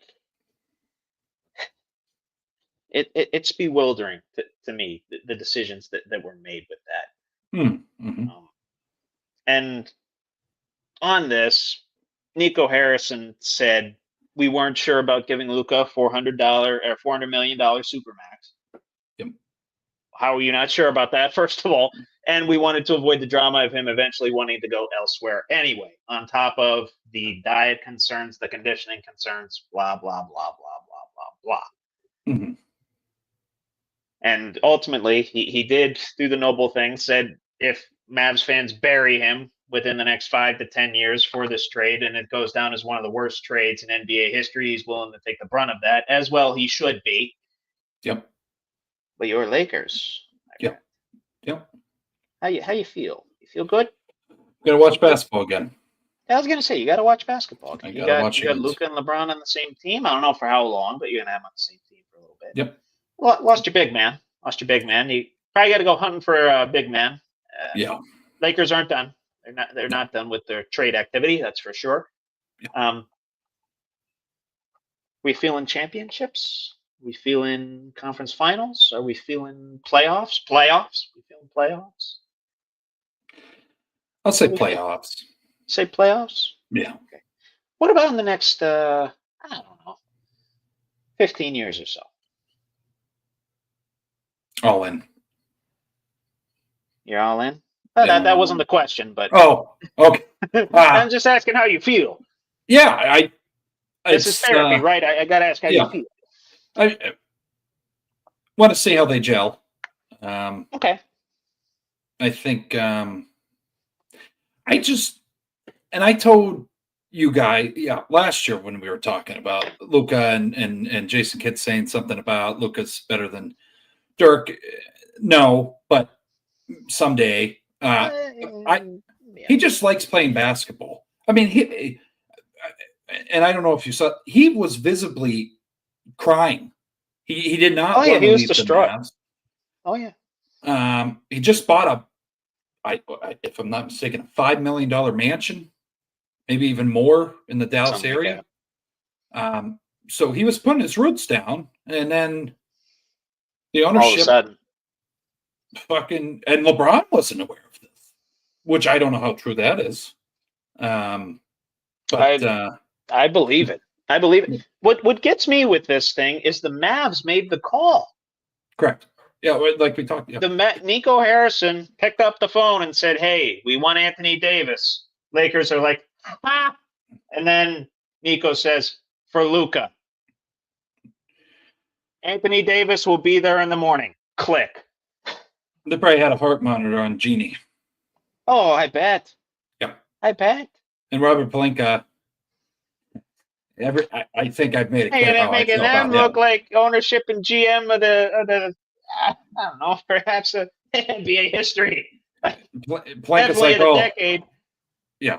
Pelinka's like, let me discharge myself being up LeBron's ass. I got to go to this big fucking mega deal here. Yeah. Yeah. Let me remove my. Fuck. And they get a photo of him with his arm around him. Fuck. I can't stand. Okay. And I know, again, we're all these fucking topics in this segment I've drug out. No, but when Kobe please, died, you're fine. That's when I drew the fucking line. Because Pelinka's like, oh, we're best friends, blah, blah, blah. I'm like, I hate that shit. And that's in normal life when people do that. I'm like, no, do not overshadow pals' friendship, Pelinka. I mean, you've only been involved with Kobe for 3 years up until this point. Don't fucking. Yeah. I just don't like him. But no, yeah, this was generational trade. So still hate Pelinka. Genie, whatever. But you did something right. So. And anyway, sorry, I didn't even get to the all-in race checker fold question yet. Luka will help the Lakers win multiple championships in his time as a Laker. Oh, then. Let's put a number on it. Let's say 3. I was right there as well. You at 3? Yeah, Are you all in on 3 or about a raise on 3? I might even go check. Ooh. I'll go 2. Okay. You're more comfortable with 2? Yeah. Okay, so let's say Luka will help him win 3. You're at a check? You're all the way down to a check. Yeah. Okay. I was at a raise either way. Okay. I was at a raise either way. He's got to play defense. Yes. And he does have to play defense. Get the help in the paint. I want to see what we do there. Yeah. Exactly. Yeah, I mean, you're gonna need that. I mean, I think your tallest guy now is 6'9". LeBron, yeah. 6'8". I always forget LeBron is 6'8". Christ, who's your center right now? I don't even know his name. Oh, Jackson Hayes. I don't even know who the fuck that is. No offense, Jackson.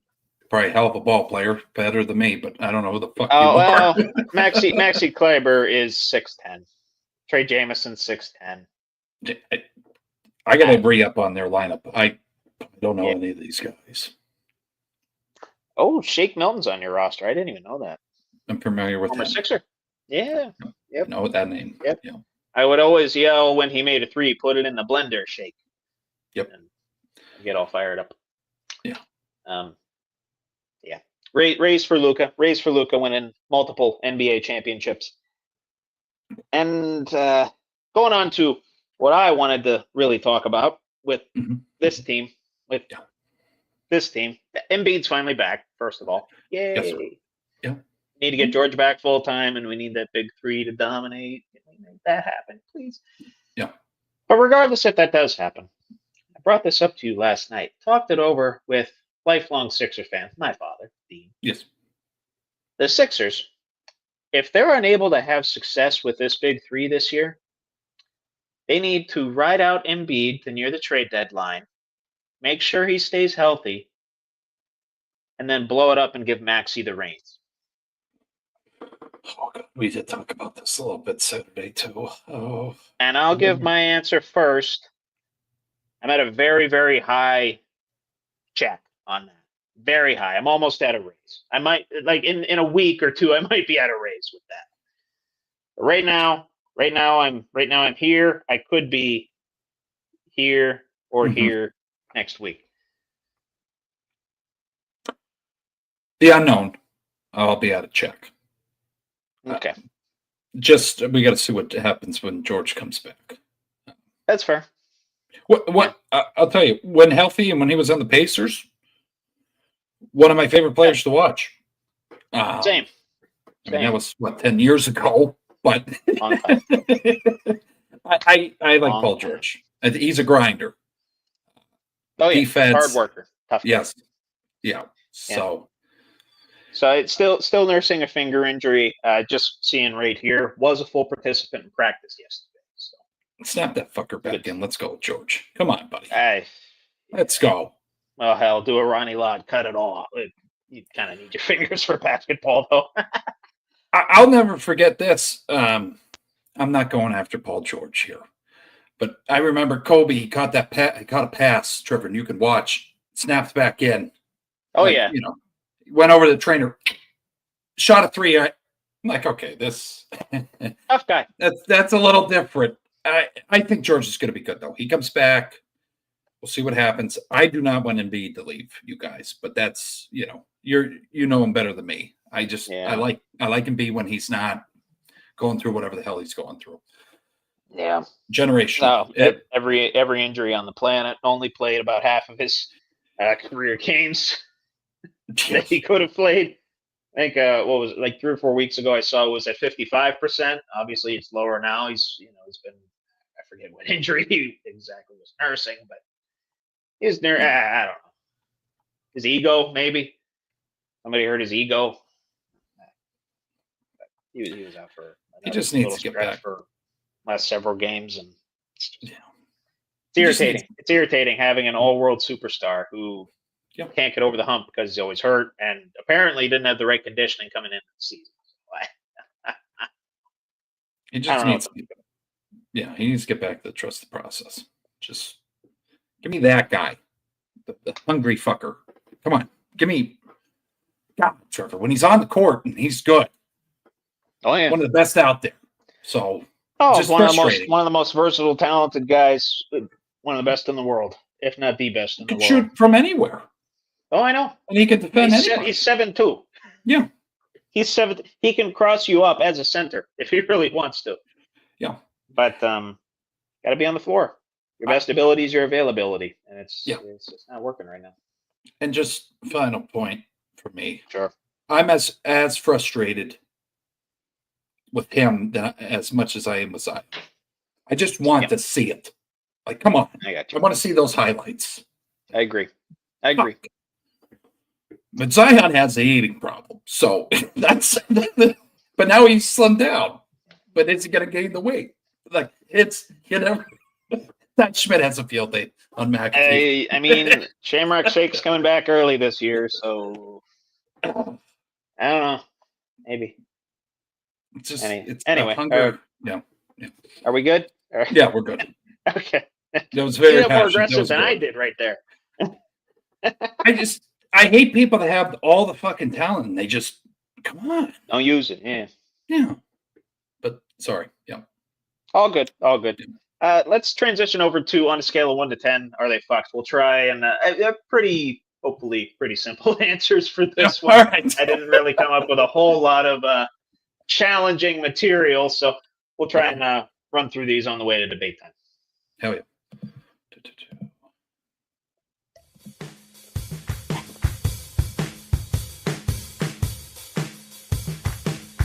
Oh shit. Fuck me. There it is. You got it right. Damn it. You caught it though. You caught it. The music. Apologies. You got it. You got it. You flipped it. You realized it, and then boom, you just got to take out the cursing. I got to delete that one, and just wait for the next time. Just because they're still similar. I see the face. I'm like, oh, I'm good. Oh, fuck. No, that's the other. All right. I mean, maybe hold on to it. We might revisit Unfucked someday. Okay. But I'll try to get all the way to the bottom. Yeah. Just put into the archives for a little bit, but don't fully put it in the trash yet. Yeah. Anyway, for this week, it is on a scale of 1 to 10. Are they fucked? And continuing on with our NBA portion of this program, on a scale of 1 to 10, are they fucked? The Dallas Mavericks for the next 10 years. At least a 9. I was thinking 9.5. Yeah. I'm good with that. Read the headlines, people. Yeah, it's not. There's not much to say about it. I mean, Right. ESPN. More on the actual trade. ESPN gave the Mavericks an F for that trade. Pretty Yeah. clear cut. Yeah. Lakers actually got an A, obviously. A plus, I would say, but Yeah. Very few A plus trades in the biz, but yeah. an A, pretty good, I would say. Yeah, and actually, the Jazz, for their part, got a B out of it. They kind of moved back. They kind of moved back in what they might be picking. Mhm. But you know, it is what it is. I'll say this too, just to add a little substance to it here. Yeah, You got a superstar, aging superstar, greatest of all time in some people's opinions, leaving. You got a guy, slingshot, ready to take that spot. That's why I think it's such a big deal, in my opinion. yeah. You're not going to lose that. The Jazz too. What was it? They currently have a Lakers first in 2027, Right. which is probably not going to be a lottery pick anymore. That's kind of why the Jazz. That's the only reason that Jazz really got a B out of it. Otherwise, got a couple more second rounders in 2025. Mm-hmm. And then obviously the Lakers post LeBron now set up for a lot of success. Yeah. Great move. Yeah, guy's gonna have a long career. I think he's only 24. Luka only 24. I think we said 25. I think 25. It might be 25. Let me see. He is 25. Okay. Yeah. Oh, February 28th, 1999. There you go. A year and 9 days after I was born. Oh, no shit. Makes me feel great about myself. Yeah. I do feel great about myself, people. Okay, I do. You should. We're just, when we're talking about pro athletes, it's like, It's weird to be older than the guys now. That's right.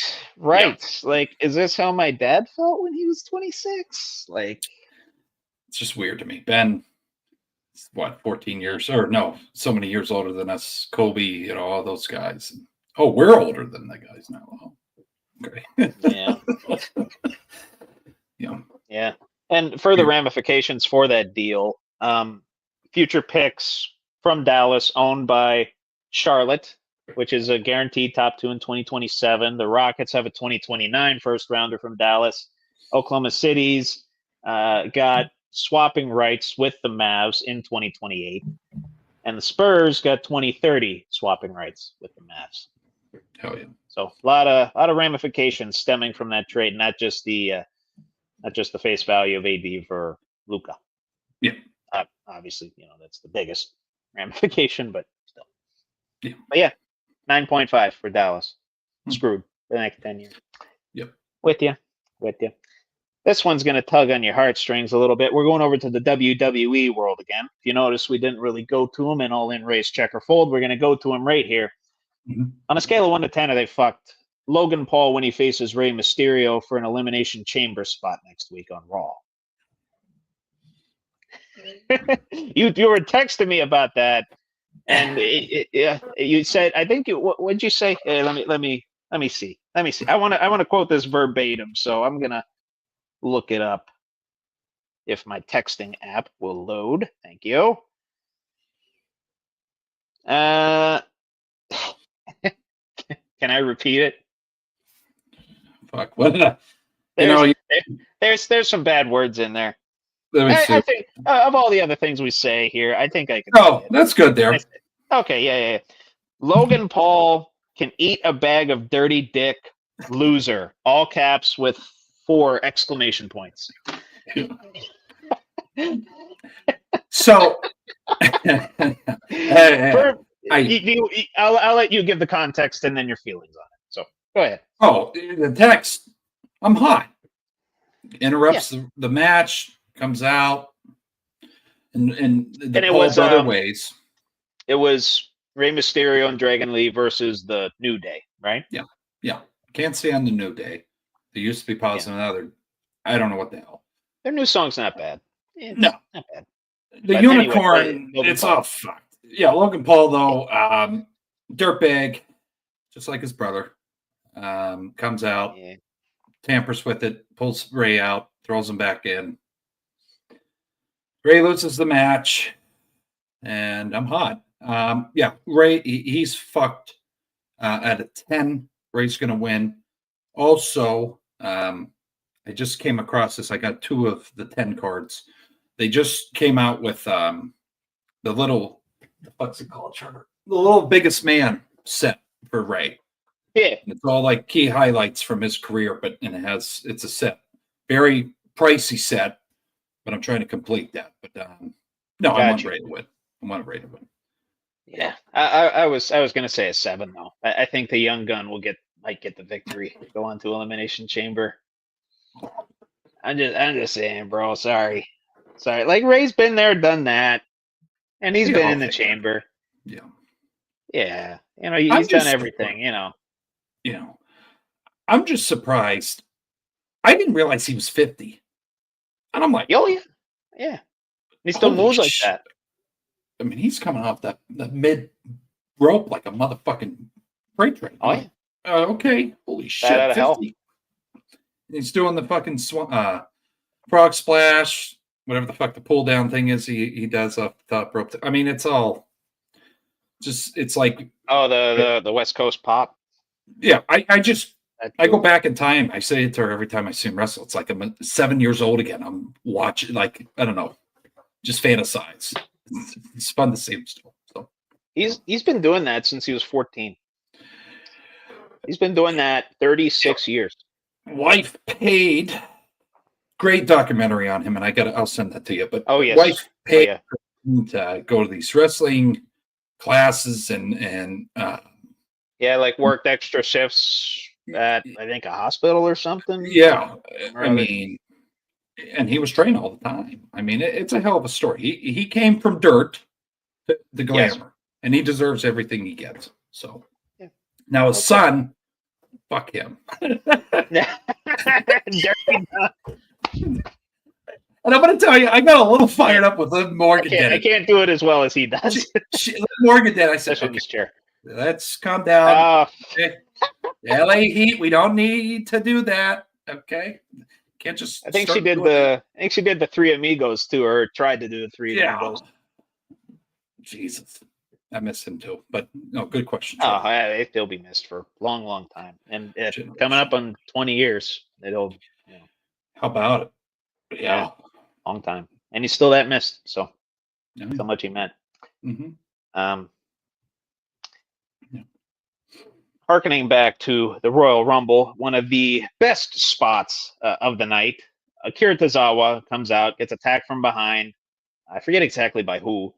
Somebody that was leaving the match, and Triple H goes back and he gets ISO Speed, who is streaming throughout the entire event, putting out content with the wrestlers.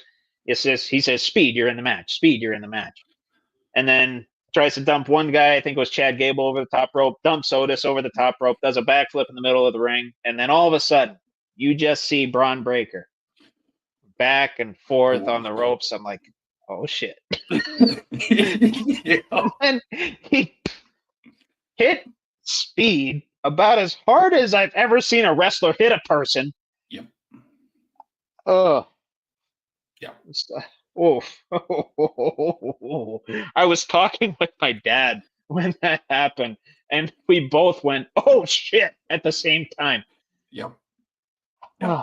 So on a scale of 1 to 10, they fucked. I show Speed's insides after being speared into oblivion by one Braun Breaker. I'd say a 10. If you can go higher than 10, I'm saying you can't for the purposes of this segment, but I like 15, 20,000. Like, he hit him high too. He hit him like right here. And then fucking down. Rib cage. Yeah. Yep. Yeah. And he wasn't like fully turned around too, so he landed a little bit on his side awkwardly. His neck. The neck too. Yeah. Oh, it's fake. I don't know how fake that was. Okay, That's a YouTube, that's a gaming streamer taking a spear from a world-class athlete. Yeah. And then to the collectors out there, I know Trevor's getting into he'll like this. Yeah. There's a 101 mid spear speed signed. That's the chase card now in the new top set. Nice. Excellent. Yeah. So if you're looking for that, feel like I show speed. I don't mind them. There's value there. That's has yeah. to be up there for oh my God, yeah. top moments in Rumble history. I'm not gonna lie.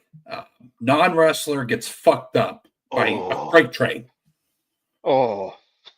And the barks after that, Trevor. Oh, I know. I was almost blew out barking the too. speaker. I was barking too. Freaking McAfee going nuts. No. There's a shot of, I think it was Wade Barrett, Michael Cole in the middle, and then Pat McAfee from right to left facing them, and they all like shudder. Cole turns around and runs. I know. It's like, threw his phone down and ran away. That was like shit. Oh, I tell you, I gotta watch that one more time before I get on PlayStation in a minute. Yeah. No, Braun's a freak. I really stupid good. And I don't know. And Rick Steiner was in the house too to witness. So there was speculation. Again, I don't want to stay too long, but his jumpsuit was a little homage to Dad. No, with the pink. I believe so.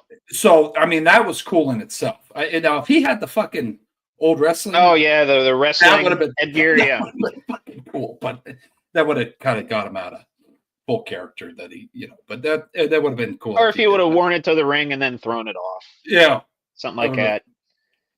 The old heads would have lost their shit. That's nice. God. Yeah. He's a little bit more explosive than Dad. And Uncle Scott, just a little bit. Yeah.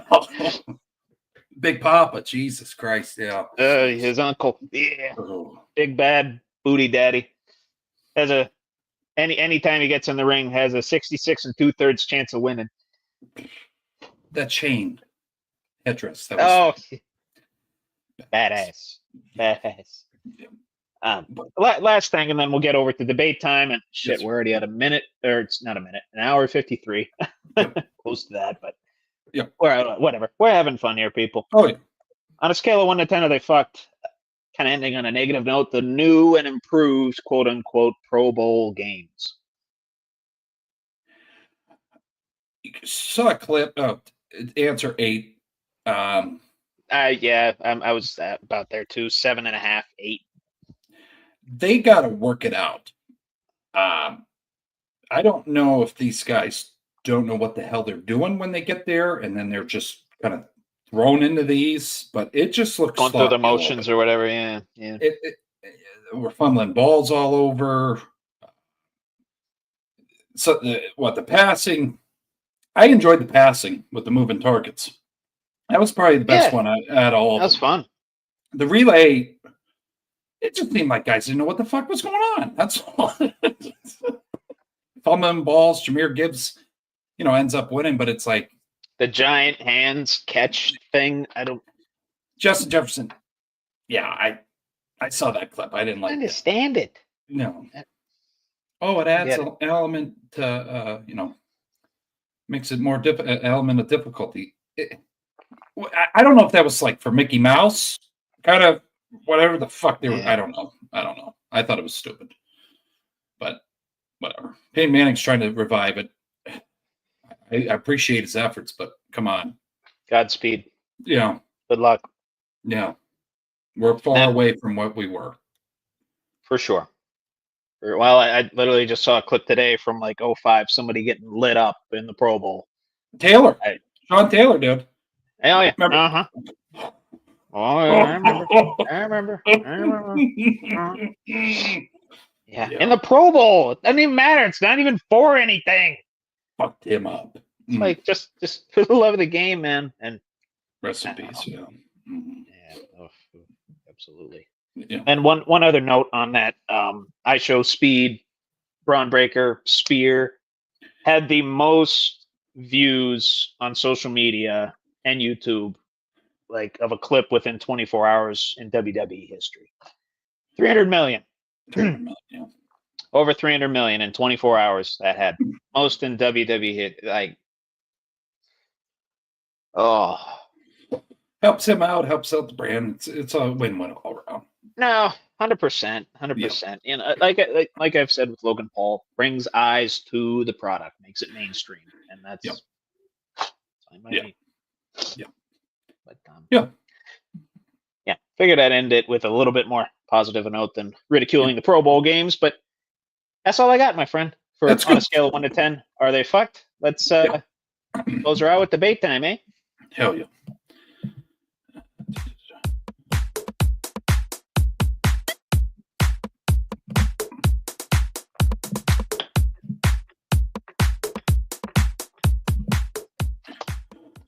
All right, another segment of debate time here. Close us out for this 91st episode. Who scores the first touchdown in the Super Bowl, Trevor? See, there's an easy answer. Yes. Well, it might be two easy answers, actually. Yeah. But I'm going to go dark horse here. Well, a bit of a dark horse, but Jalen Hurts tush push. That's what I was thinking as well. Or Really? was. Yeah. I was originally Or a thinking Saquon. Yep. Yeah, I was originally thinking Saquon. Then A.J. Brown came into my head. I'm like, yeah, probably not. He'll make the catch to get him down to like the 4. Saquon will get 3 yards, and then they'll just 3 guys behind Hurts or 4 or 5 guys, however many guys you can put behind Hurts to push him forward. That's what they'll do. Jalen Hurts on a tush push. Some reason name popping up. I'm watching the lines. Kenneth Gainwell. Oh, Some reason I'm very want to watch it. I don't know why I have that feeling. just the first drive though. Just Yeah. turn it off after that. Yes. That's my dark horse with that. I don't know why I have that feeling, but Goddard came up, but I feel Gainwell. But no, good shit. What brand? This is a big one. This is what a lot of people just watch it because they don't know what the hell is going on in the game. What brand do you think has the best Super Bowl commercial? Ooh. Yeah. Mountain Dew has a lot of good ones. The one at the very top for me, Puppy Monkey Baby. Yeah. Puppy Monkey Baby. Yeah. Puppy Monkey Baby. Puppy Monkey Baby. Yeah. Do the do. Yeah. Et cetera, et cetera. Yeah, they're probably number 2 for me. I'd say number 1 always tugs the heartstrings, Budweiser. Yeah. Budweiser. When I think Super Bowl commercials, that's usually the first one that I think of. There's usually some good car commercials. Forget what brand it was. Keeping Up with the Jonases, or Keeping Up with the Joneses, and then Nick Jonas pops up. Keeping Up with the Jonases. That one wasn't bad. But yeah, I mean, other than those 3, really, in terms of consistently delivering year after year after year, Mountain Dew usually delivers. Budweiser, same thing. Okay. Doritos? Ooh, another good one. That's what I forgot about that one. It's like a top 4 for me. Like there's 4 of them. It's Budweiser, Mountain Dew. What was the other brand? Doritos. I forget the other brand that always. Is it a chip? What is it? No. We'll have to think about it. I can't. I tell you what. Let me just search it. Let me just search it. There's.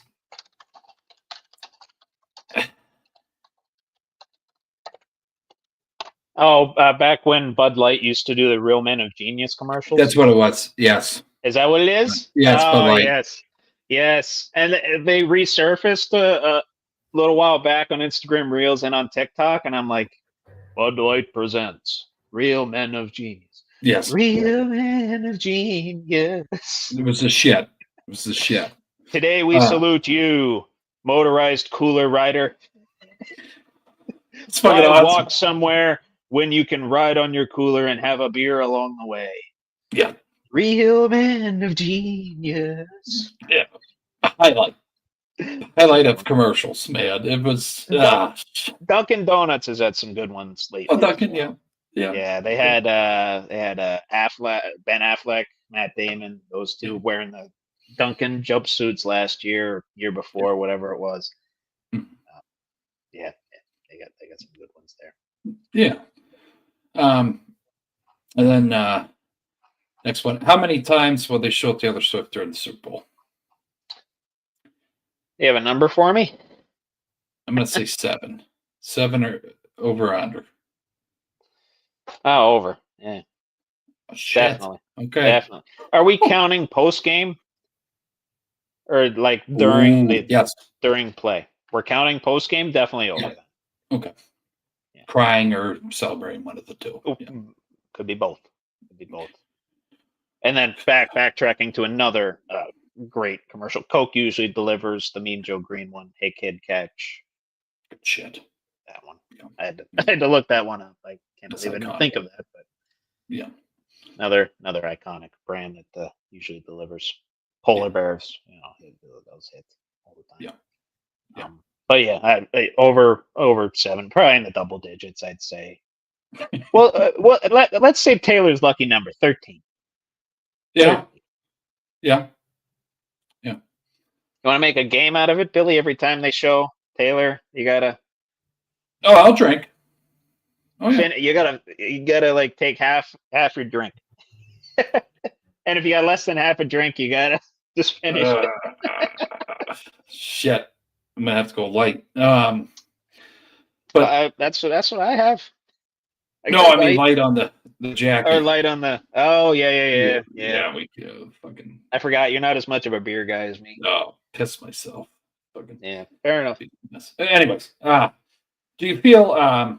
Yeah, this was a funny meme. If anybody saw it out there, this guy made a parody video of this, and I just thought, let's talk about it. Do you feel Patrick Mahomes was bitching to Brittany because Luke is being talked about more than him on his week of fandom?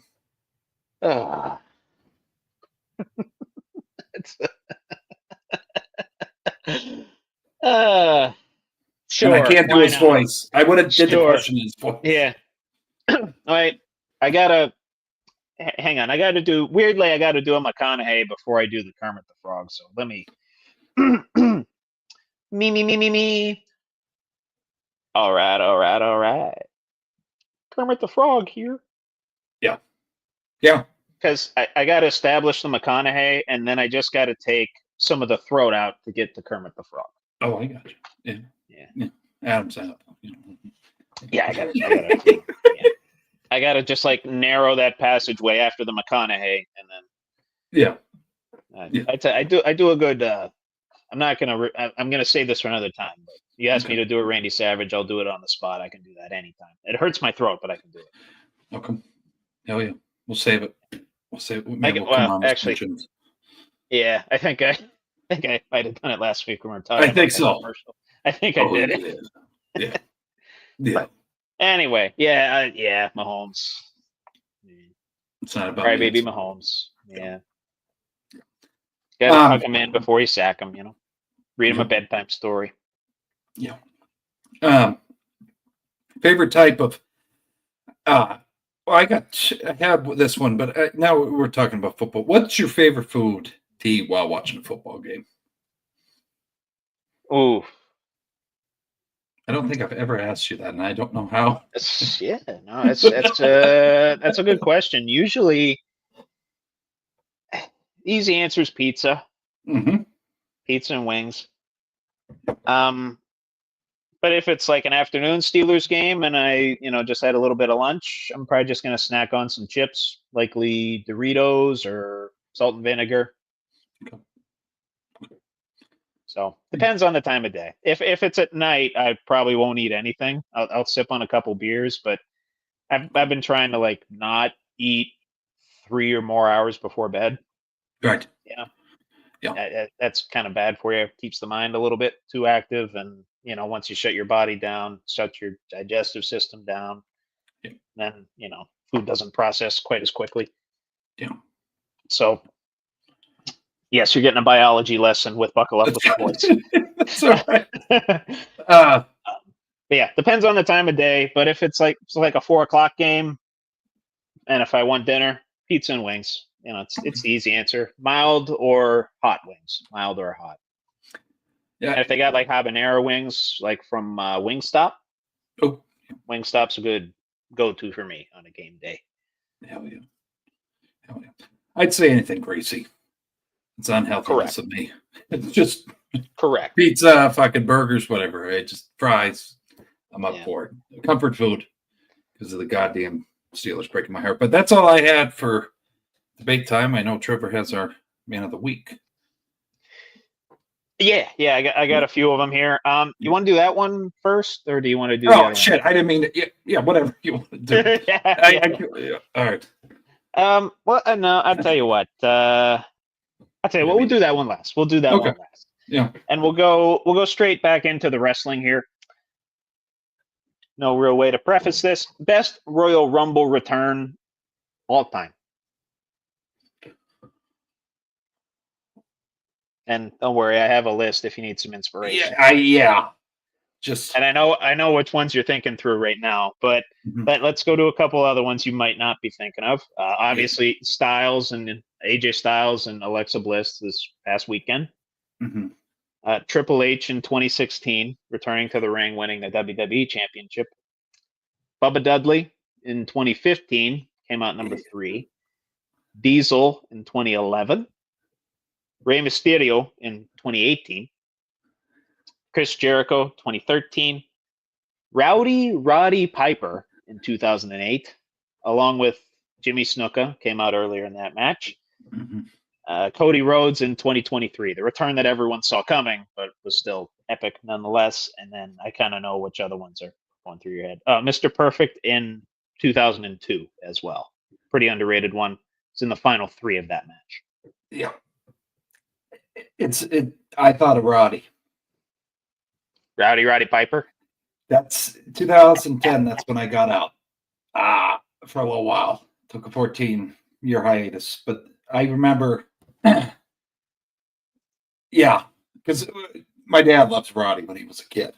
So when he came back, the ultimate heel, when he came back, it was like, again, like full circle, like holy shit, he's back. Like, so I got to go with Roddy. I was unexpected. Roddy Piper? Oh, he's badass. I love it. Yeah. I love him. Yeah. Well, I'll say that there's 2 consensus answers. There's the best, and then there's my personal favorite. Mm-hmm. It sounds like you just gave your personal favorite, and that's fine. Questions up to interpretation. Yeah. The best is probably Edge in 2020. After 9 years, the neck triple fusion neck surgery, and then comes out to a surprise right before we had COVID, by the way. So a live crowd, thank God, got to see that. Yep. And then Cena in 2008. Oh. Tore his pec, if you remember. You got about, I got to go best with John. Okay.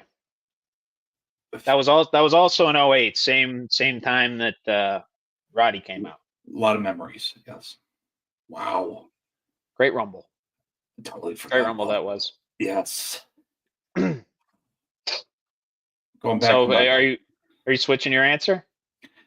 I'd say just personal favorite Roddy, but all time best I feel is Cena. Oh, gotcha. Yeah. Gotcha.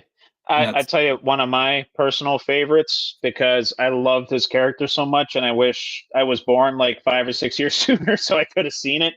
The Godfather in 2013. Yep. His music hit. Everybody goes nuts. He comes out with women, scantily clad women. Yep. Had a certain train named after those women. Yeah. That one was a good one. Triple H in 2016. I watched that one live, and I watched AJ Styles debut that night. One of the better Rumbles ever, in my opinion. Mm-hmm. Not only that, WWE title was on the line as well. But I'd say my personal favorite, because I watched this Rumble live as well, was another one for Edge back in 2010. Okay. He had held the tag titles with Jericho and immediately went after him and eliminated him in that match. Ended up winning the 2010 Rumble. Wish they would have followed that up with a win at WrestleMania. He ended up losing to Jericho at WrestleMania 26. But yeah, that was the first time where I like actually rooted for Edge and like rocked out to that theme song. So that one holds a special place in my heart. But the best was Edge in 2020. John Cena, 08, coming off of pectoral surgery, close second. Yeah, I forgot about Edge and Jericho being partners. Oh my God. Yeah. Wow. Yeah, good times. Oh. Mm-hmm. Yeah. So long I've been watching it, my friend. Yeah. Excuse me. Yeah. Get a swig. All right. I asked you this question right before the show. I wanted you to, again, I always like to plant the seed, make you think about it pretty much throughout the entire show. Doing our classic or new era question of the week. I'm talking stand-up comedians. Mm-hmm. And I'm putting more of a hard cutoff on this one. I'm going to say whose prime was like around 05, 08, somewhere in there is where the cutoff is, right? So classic is before that, and new era is kind of after that. So when I say classic, I'm talking guys like Jeff Foxworthy, Eddie Murphy, Seinfeld, George Carlin, Jim Carrey, Rodney Dangerfield, Roseanne Barr, revolutionary and women's stand-up comedy, by the way. Drew Carey, Louis Black, Norm Macdonald, those types. When I say new era, I'm talking Gabriel Iglesias, Sebastian Maniscalco, Matt Rife, obviously. Bill Burr, I'm considering new era because his prime was like after that speech in Philadelphia when he threatened to throw a microphone stand at a baby, among other things, trashing Philadelphia sports teams. I believe it was at a show with Bob Saget. God rest his soul. Yeah. Anyway, more new era guys. Taylor Thompson, or girls actually. Taylor Thompson. Then guys, Kevin Hart, Nikki Glaser, Bert Kreischer. I'm considering Dave Chappelle new era. Am I okay with that? You okay with that? Because he was active in the 90s, but he kind of blew up. Yeah. In the aughts and 2010s. Yeah. Okay. I'm okay with that. Yeah. And guys like Tom Segura, Theo Vaughn, Joe Rogan. Yeah. Those are your new era guys. So classic or new era for stand-up comedians? What do you prefer? Oh. I know I dropped some names for you there. I really love, if the folks are watching this, they had to fucking deal with that. Louis Black. Ooh. I where do we put him? Because that's going to be classic. We'll say classic. I think his prime kind of came up around 2010. Yeah. Ish.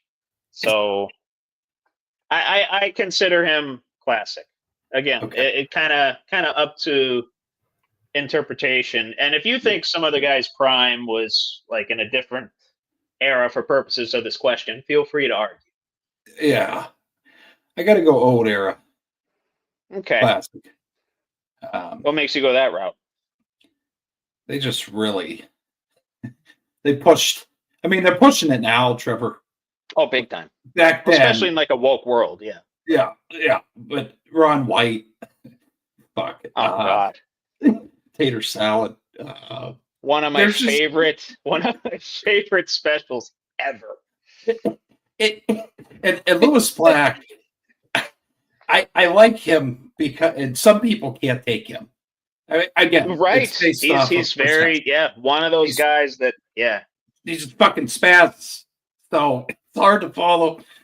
But yeah, I got to go with the classic because those guys. There's some lines that to this day, I still fucking chuckle at. I just. Oh, totally. Yeah, but totally. I appreciate new era. Nikki Glaser is What? Oh, Not even the Tom Brady roast, but her other special. She's up there for me for women comedians. Sarah, oh my God, Whiteman? No, I think Whiteman. Yeah. Let me look. I don't want Uh, to. Fuck, maybe it's Sarah. What the hell was her name? Oh my God, she was. Sarah Whiteman. Yeah. Whiteman. I love her too, and I think she's would be classified classic, but just some. Fuck, I can't say some of the jokes on here. It's just watch some of her old shit. That wow. But no, I appreciate both, but I have to go classic. I'm gonna go new era on this Okay. one because one of the first comedians that I really started watching regularly was Gabriel Iglesias. Okay, Fluffy. Yeah. Fluffy. Yeah. Yeah. Because you can smell it. Yeah. Yeah. Oh, he's. Yeah. Him and Martine's adventures. And of course, love. I listened to his podcast, Bill Burr. Yeah. Bill Burr. I can't. Yeah. Yeah. And one that I can doom scroll for hours and just watch his clips over and over again, Theo Vaughn. Yeah. Like. Yeah. The clip where he's on the Bad Friends podcast and he has to pretend to be the guy's dad, and he's like, "Bobby." Yeah. It's. I appreciate. Yeah. And Chappelle, you talk about pushing boundaries. The amount of times that guy got in trouble for being anti-woke or saying something that pissed some people off. Yeah. And Chris Rock. It's something to marvel at. Marvel at. Chris Rock was the OG with that. Yeah. I can't say. So now I get it, but yeah. Classic does have a place. It has a place. The Blue Collar Comedy Tour, Larry the Cable Guy, Foxworthy, Ron White, and Bill Engvall. Mm-hmm. Getting a call? Yeah. Sorry about that. No, Sorry about that. Yeah, I forgot to turn my sound down. All right. And of course, Rodney Dangerfield. I wish I was alive for more of his stuff. Oh. I could watch Caddyshack any time of day, night, rain, shine. This must be the ugliest hat that I've ever seen. Oh, it looks good on you though. Yeah. Well, you must have done something before electricity. Oh. Yeah. This makes me laugh every so natural. time. That's what. Yeah. Yeah. So I do like to go to that realm of nostalgia from time to time, but more consistently, New Era delivers more. Yeah. There's also just for the folks, what the hell's his name? Oh God. I just watched him. We were laughing our asses off tripping Netflix new comedy specials. Hold on. I gotta say this for the folks and for you. What the hell's his name? Was it Fluffy's new one? Nate Bargatze. Nate Bargatze, your friend Nate Bargatze. Here, I'll show you. Can't really get flash for anything, I don't think. Oh, okay. Yeah. Funny as shit. Grammy nominated, it says. Yeah. Okay. He played a factor in this debate here. He says, I gotta get through it because we have one more question and we're gonna be done. But he goes, his wife has him order pizza, and they're having all his friends over. And she goes, "Could you call them and see how much they're expected to eat?" So he goes through and he's like, "Hey, did you have a heavy lunch? If you did, how many slices are you thinking about eating?" Oh, okay. I think we're saying like it's just he talks about like just relationship and normal. It's like situational, just weird. Yeah, I'm always wrong. I know I'm wrong. You don't have to. Yeah, like it's just it's fucking. I'll have to give that a watch. It's funny. If Good anybody's shit. not watched it, your friend. Yeah. That's fuck. Okay. Sorry. I just had You're to throw good. that out. Yeah. You're ready to get a little serious? Yeah. Yeah. Very end of this show. If you're still here, thanks for sticking with us. And Yes. get ready for a little bit more of a heavy conversation to end your night. Oh shit. Okay. The Buckle Up with the Boys, Be a Man question of the week. How important is faith in your life? And what role does it play? And I don't mean necessarily religion. I just mean potentially faith in self, faith in, things that are going to happen for you, that sort of thing. And if it is, you go the religion route, that's fine as well. However you interpret the question. Damn. Well, fuck Trevor. Sorry. Fitting. Yeah, where that kind of tells you. I'd say, and we've talked about, me and Trevor have had serious conversations about this, and Yes, and other friends as well. All good guys. I look to these fantastic. guys for support. Yeah, I've came to the wayside on that end. You can That's tell fine. by my language. But I'll say through there's been a lot of challenging times. I think everybody has challenging times, but before I'm at the stage I'm at now, I use that a lot. Athletics. Yeah. If anybody, and we'll have athletes come on, they'll talk about it. I'll get a little deep here with you because it's a deep Sure. question. It's challenging when you're getting recruited, and you're figuring out life. And I called upon, God, I haven't since then. Got to do better with that. But no, faith's important to me. It's important to me. If you can pray, not even go to church. You should go to church, but Ideally. it's not bad to talk to them. Now, don't freak out in the comments here and say, "Oh, you guys are." That's it's real shit. Whatever faith you are, you don't have to be Catholic. That's what I am, but whatever you believe in. Same here. Like I don't. There's not one right way of thinking. Yeah. Yeah. But yeah, mine's a little bit loaded of an answer. Faith has kind of been at the center of all things relationship with me. My relationship with my family, my relationship with some of my closest friends. Mhm. One of my closest friends who's getting confirmed very soon has actually kind of gotten me back to going to church and praying and reading the Bible. And for a while, I didn't do that. When I moved out on my own, I enjoyed the bachelor life, drank until 2 a.m., played video games, went out on the town, had a good time, enjoyed being single, being free, being out of the house, especially after COVID. Right. And kind of forgot to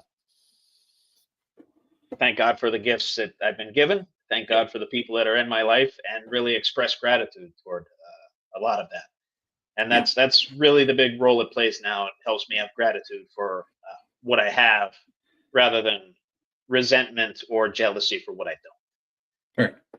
And that's an important thing to have. I mean, it's good to strive towards something. It's good to have desires of doing better, achieving better. But there's a drive, and then there's obsession to the point of vanity, and you never want to get to that point.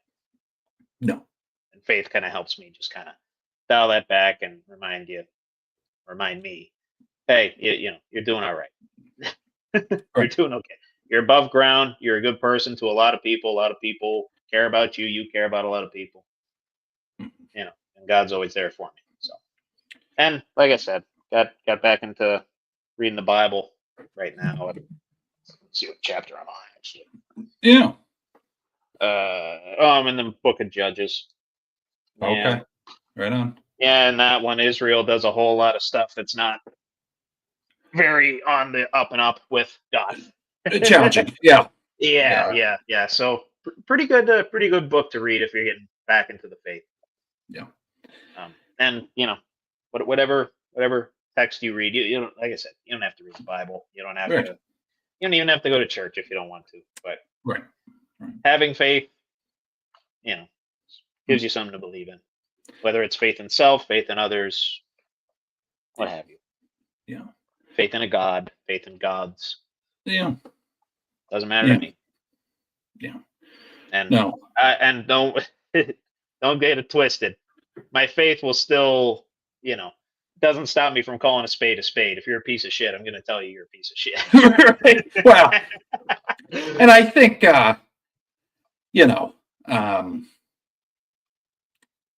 we toe the line on some stuff, and I think people, Yeah. you got to get to.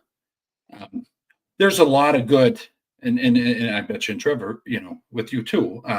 Sure. There's people we're associated with that might not think like we do, and voice, what That's we fine. say. What I mean? That's all right. That's all right. Uh, It's called the human experience, my friend. Right. So when you see us on camera, we're trying to entertain you too. It's not all Correct. Yeah. and we don't want, there's a lot of ways you can take it, but we're just a couple guys enjoy sports, and down the road we're gonna have guests come on. We have 100th episode and all that coming on, so don't take us too serious. We just like to add our spice, like I always say. You know what I mean? Yeah. Yeah. So, yeah. But what's that? What's that Dumb and Dumber line you always use?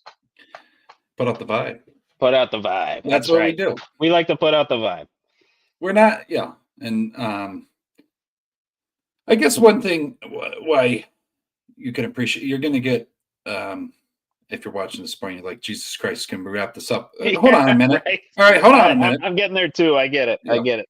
But just say, we're not ESPN. We're not on ESPN. We're not on anything. We can say whatever we want to say. Yes, but we're also going to toe the line. We're not going to say, stuff outlandish too far.